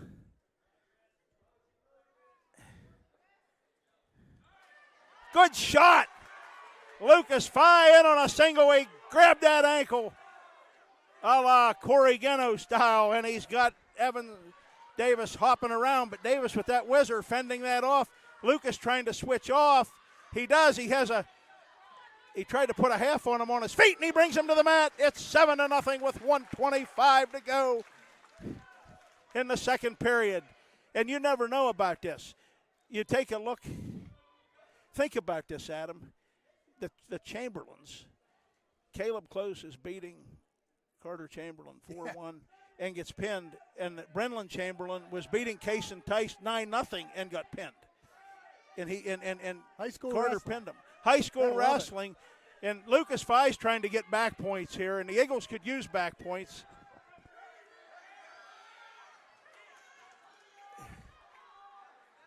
The Bison have a young man named Colton Ryan coming up, who's 3-3. Is that who's next, you think? Well, he's either next or they'll bump him to 133. Well, I see Gavin Gano pacing around down here. And I'm wondering if the juggler, watch yourself there, Lucas. You're getting the juggler always has a plan.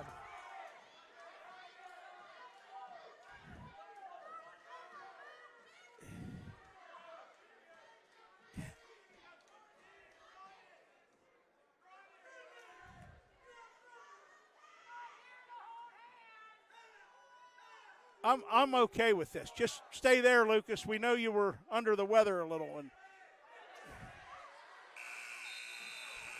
And the Godfather looked over at RG2, and he told him to take top. And Lucas will listen to his coaches with an 11-0 lead.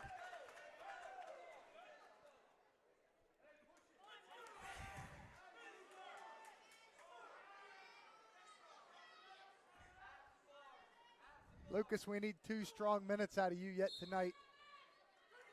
He's got a leg in. He's got an 11-0 lead. Here's a case of where you don't get rolled around, you don't get out of position. You have, as Adam said, The Cowboy called it. This Bison has 80 career wins. Lucas picked up his 60th career win in the title match at the Trojan Wars tournament last Friday. And he's got an 11-0 lead. We got a minute and a half to go. And by my count, there are only 2 bouts left tonight. That's correct. 127 and 133 will end it. And a win by Lucas Phi of any kind at least keeps Bald Eagle mathematically in this dual meet. Correct. But a win with a bonus point really keeps him in this dual meet.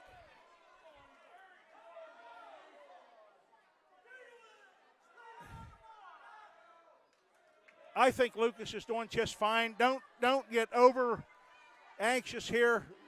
Take advantage of the opportunity.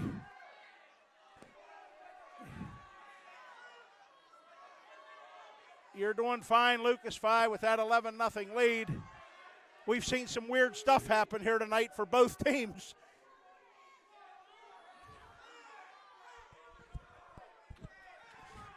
The Eagle bench looks comfortable with a major decision, which is what this match would end up. That would be huge. That would be huge because that puts them down 8 points. With 2 to go. With 2 to go, and a very good one named Cohen Bainey. A good one. May be looking. A good one who's mad right now. Well, this bout's winding down. I am very pleased with 4 points here. It's fine. It's fine. Just keep your composure. That's all I'm saying there. 18 seconds to go. The Cowboy and I are up in section 737. I mean, high school wrestling is a bizarre. And now Lucas can afford to cut him. No big moves, Lucas. No big moves, no big moves. An 11-1 wins just fine here. Sure. Great match. Good match. Get some rest tonight. It's 33-25. Lucas Phi with a big win, a major decision. Career win number 61. The Eagles are within 8. And now what do we have? Who do we have coming out?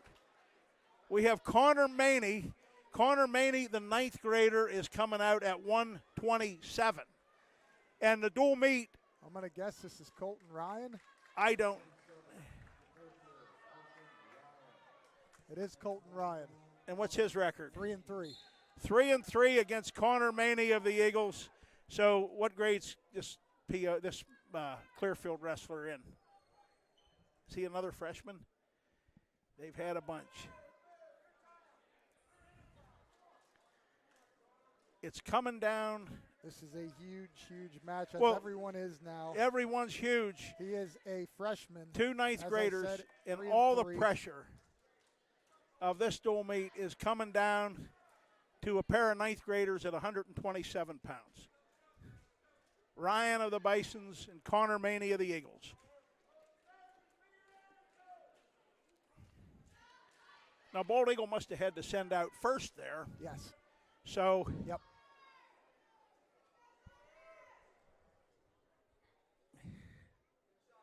I don't know. The juggler didn't tell me if these two have any history with each other. We're a minute in and we're scoreless. Connor with a sharp shot from way out. Ryan, they're off the mat with 58 to go in the first period. Connor hustles back on the mat.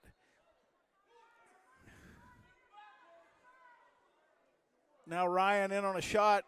Connor draped over the top, and he's been draped a lot. He's been in that position a lot of times this year, but now he's in trouble, and their Bison picks up a takedown with 40 to go in the first period. And Connor Maney spins, and he spins again, and he's trying to catch ahead. He's got to keep moving. He's coming out. He's out for one with 29 to go in the first period. Ryan leads 2-1. The dual meet will either be won by Clearfield here or it will go down to the final bout.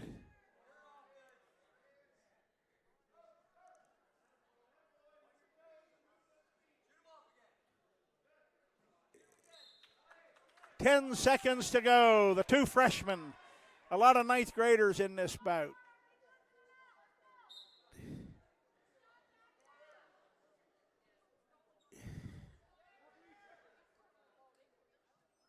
Connor Maney, and that's the end of the first period. Ryan will take down. What do you think, Cowboy? Well, I hear Coach Chase Gardner over there tell him to keep the pace up. I think that's solid advice. Right now, Connor will start on top, down 2-1. As he breaks Ryan down to the mat, Ryan gets to his base again, up to his feet, and gets out to take a 3-1 lead. Ryan, another one with good speed, good quickness, Adam.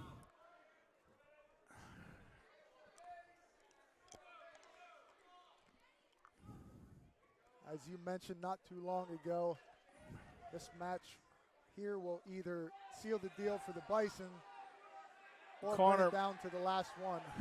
Connor Maney with a whizzer. Ryan had a shot from way out. He's trying to lift. Connor trying to power out of that whizzer with a whizzer and a crossface and get back to the pummel position, and he does that for now. They're pummeling up. 1:15 to go, and Ryan has a 3-1 lead. They'll be neutral, and will be started with 1:14 to go in the second period. Long shot from too far out by Connor Maney. They want him to go again, though. Keep the pace up. They're telling him to keep the pace up.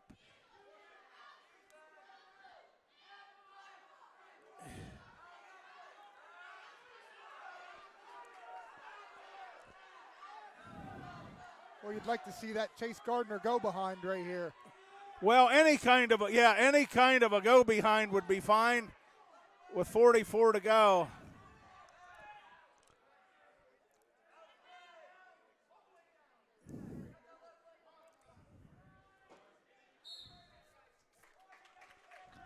The referee will bring him back to the center of the mat with 30 seconds to go here in the second. Connor Maney.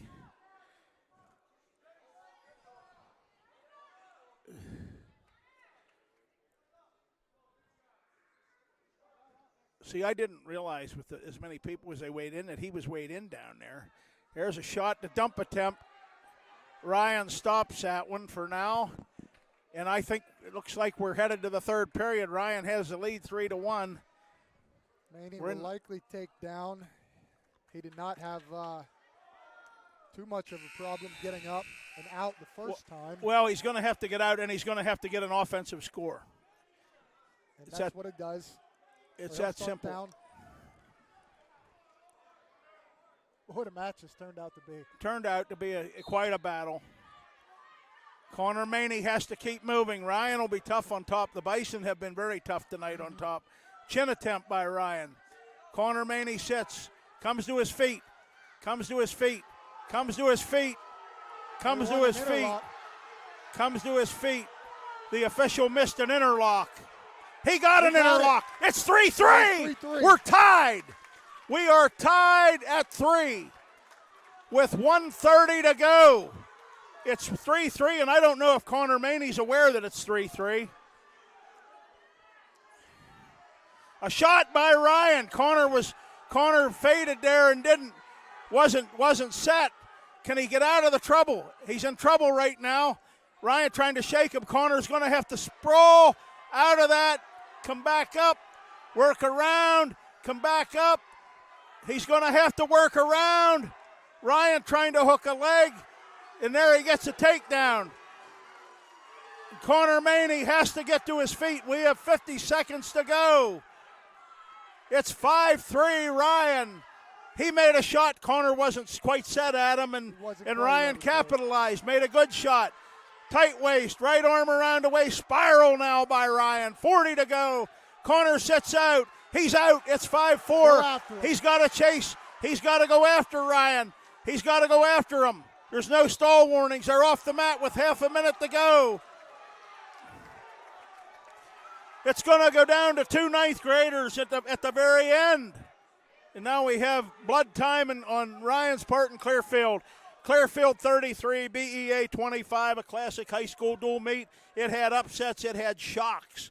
It had come from behind wins, come from behind pins. It's had it all. It's had it all in a little while, not too many minutes ago on the regular time clock, not the scoreboard here. This match looked really bleak for BEA, and now they're within 30 seconds in one big move of taking it down to the final weight. A huge come from behind Case and Tice pin. Turned the dual meet upside down. Turned it around. And you think about that, Connor Maney is getting advice from 4 different people that have the same last name, plus Fluke, Coach Fluke, and Coach Cook. The Godfather's had enough. He went and sat down. He's been through a lot of these, in his 57 years. He's going to be calm. Hands over the head. He's set. The Bison does not have to really, he can take a stall call. Connor Maney's got to keep at him relentlessly. There's the first call. He does get the one stall. It's going to be too little too late if we don't get a restart and get another one now. Off the mat, off the mat. 14 to go. 14 to go. Coach The says, Bison backs up on the whistle. Go, Connor go. chases. Connor chases. Connor chases. Connor chases. Connor chases. Connor chases. Connor chases. He won't have chase enough. Ryan will win the dual meet. Clearfield has won the dual meet. A battle of 2 ninth graders and young Mr. Ryan of Clearfield, who got a takedown with about a minute to go. Keep your head up, Connor. That was a good match. And 1-5-4. Keep your head up, Connor. It was a great match. We're going to see here. And you think about how this dual meet went. People from outside the area will read the box score on this, and they will be dumbfounded. I am telling you right now. And I think Cohen Bainey is Bainey going to show you just how close this match really was. Well, I think he is. And the thing about Cohen, he's getting back points. He's got a takedown. And he's just going to stretch out there. He may get he's working for, Cohen will work for a fall. He always works for a fall. He, did you see the note? He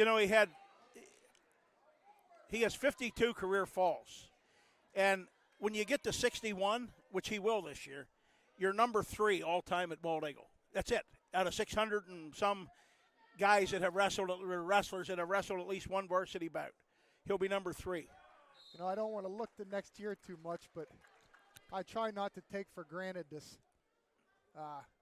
nice wrestler we've had in the lineup for the last 4 years, and almost guaranteed win that we always get with it. Almost.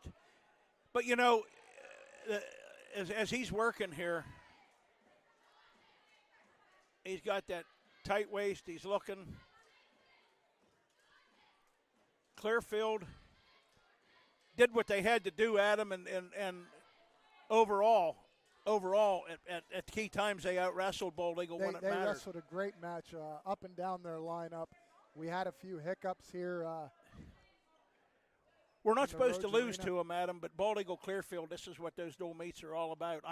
I've seen a bunch of them, and as Cohen is driving for that, trying to get a fall here.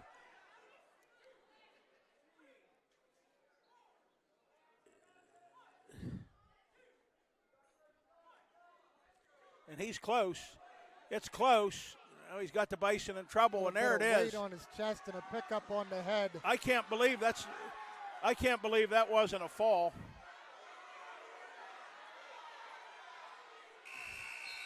All right. The Bison fought hard there, Adam. Sure. I don't know. We couldn't see from our vantage point. They fought hard all night. Call.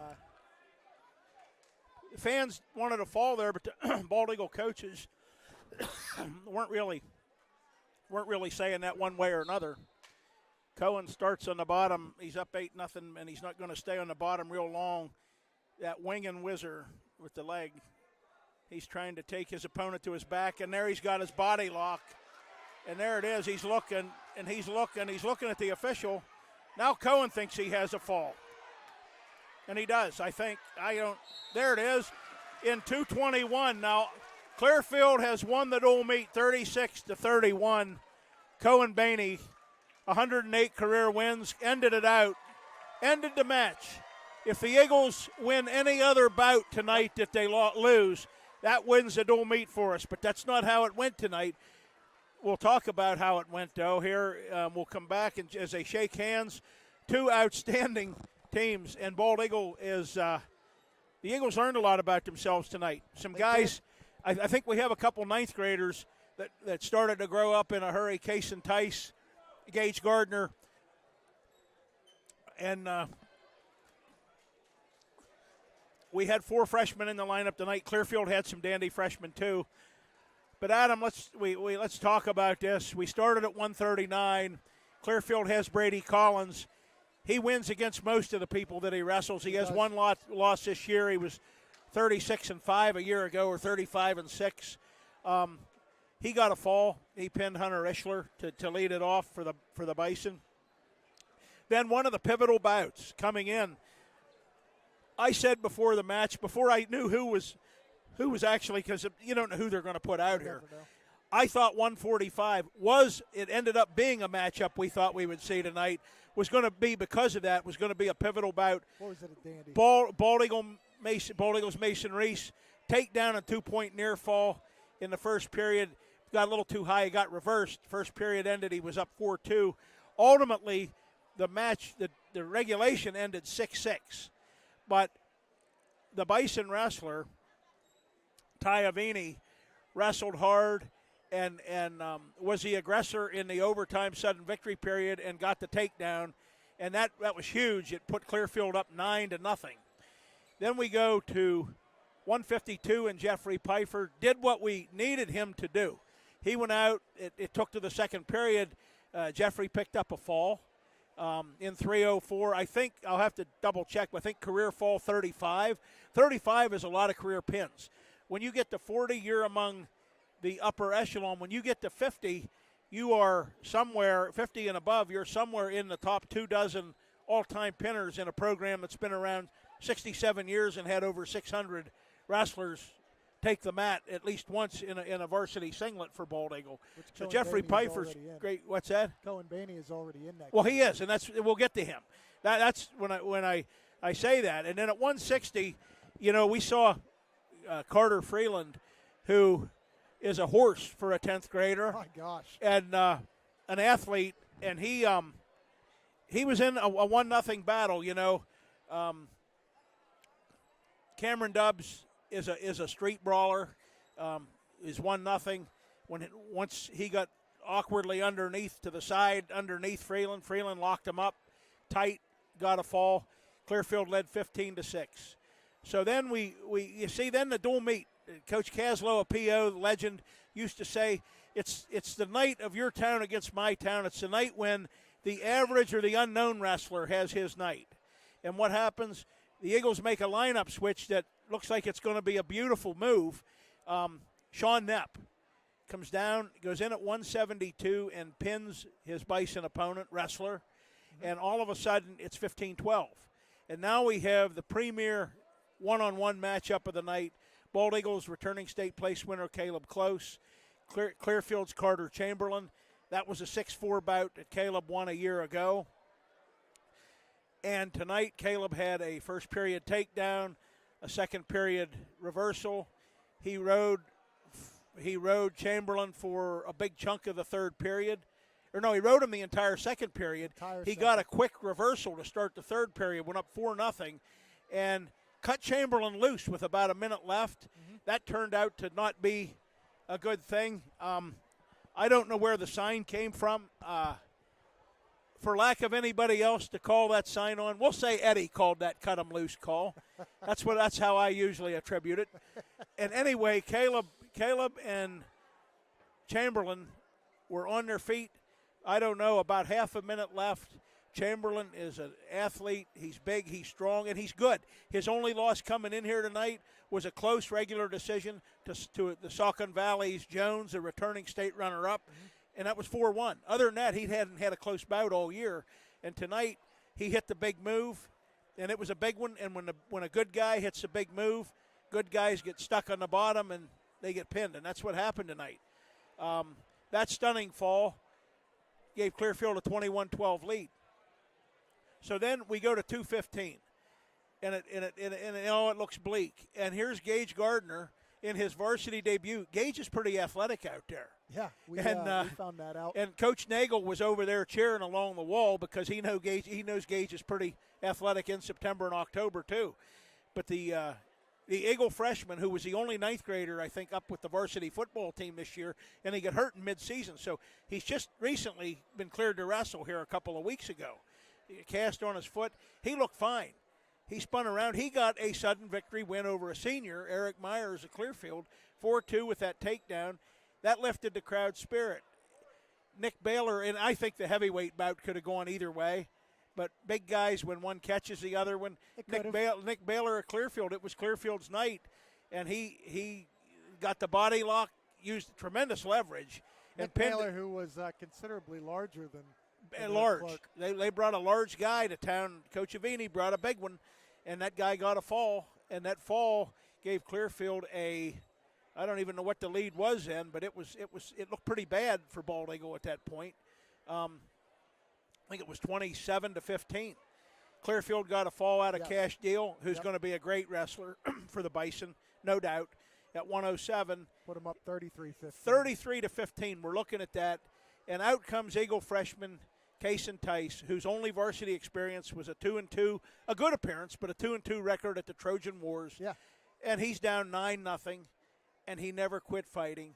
He got a reversal and nearly picked up back points at the end of the second period. And he just carried that momentum right into the third period. And after being down 9-0, turned Brinlin Chamberlain for a stunning fall that all of a sudden gave Bald Eagle new life in the dual meet. It made the team score 33-21 at that point. Lucas Fye went out.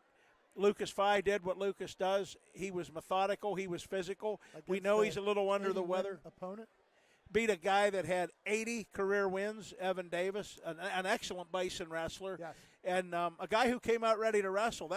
It was a scoreless bout, and Lucas got a takedown and then 3 back points on a tilt pretty late in the first period, and then he went to work. When he has a lead like that, he's really dangerous. He ends up winning 11-1. The Eagles are down by 8. And as this crazy night would have it, it came down to 2 ninth graders. It came down to Connor Maney, a BEA, at 127 for the first time, and Colton Ryan.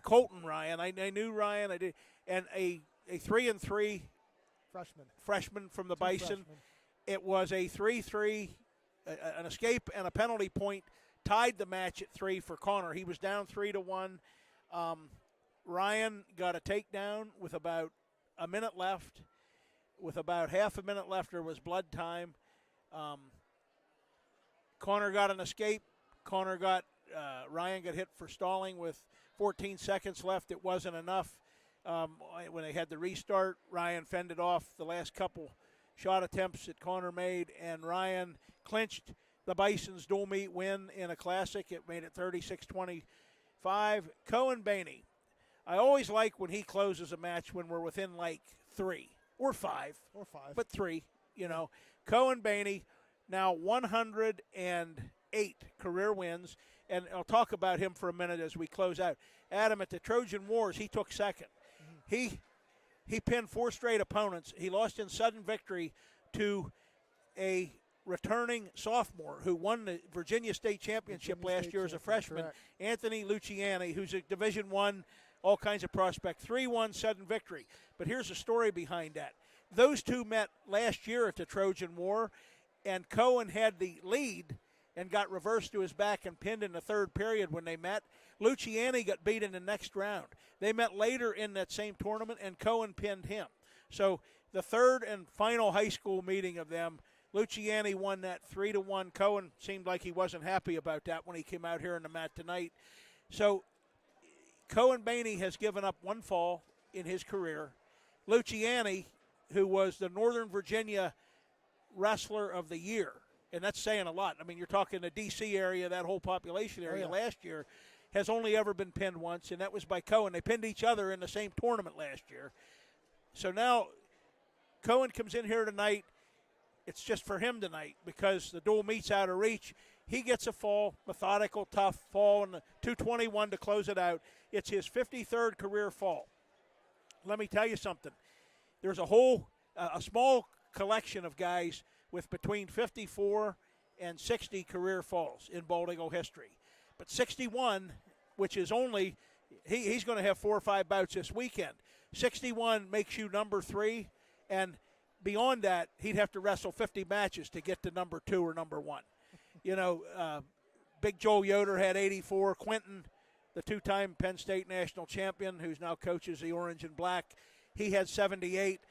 But when you get, can you imagine being 600 plus Bald Eagle wrestlers in 67 years and being in the top 3 on their all-time pin list? We called him the Lightning Bolt for a reason, and I'm going to close with that tribute to him. Otherwise, these Eagles have a lot of work to do. And the final thought, and a lot of potential to find. When you go to these big tournaments, like the Trojan Wars, and you wrestle the best, as we just talked about, Caleb Close beat a state runner-up from Maryland in the finals. Cohen lost a sudden victory match to a guy who was the wrestler of the year in the state of Virginia last year as a 9th grade state champ. When you wrestle that level of competition, and 4 nights later you wrestle a very good team that has just had 11 days off because they didn't go to any holiday tournaments. Makes a difference. It makes a difference. So congratulations to Coach Avini and the Bison. I'm really glad they went AA with us, with Bellefonte, with PO, the way it should be, with Penns Valley, and we're all in that. We're all going to be in that same section together. And those 5 programs are going to take it to the people out west in the Laurel Highlands starting next year. I can feel it. For the Cowboy Adam Day, we believe and hope that we're on the air early on Saturday morning when the Eagles will wrestle 4 or 5 dual meets in the Junior Ada Gym at the Junior Ada Duels. This is Todd Warner. Good night.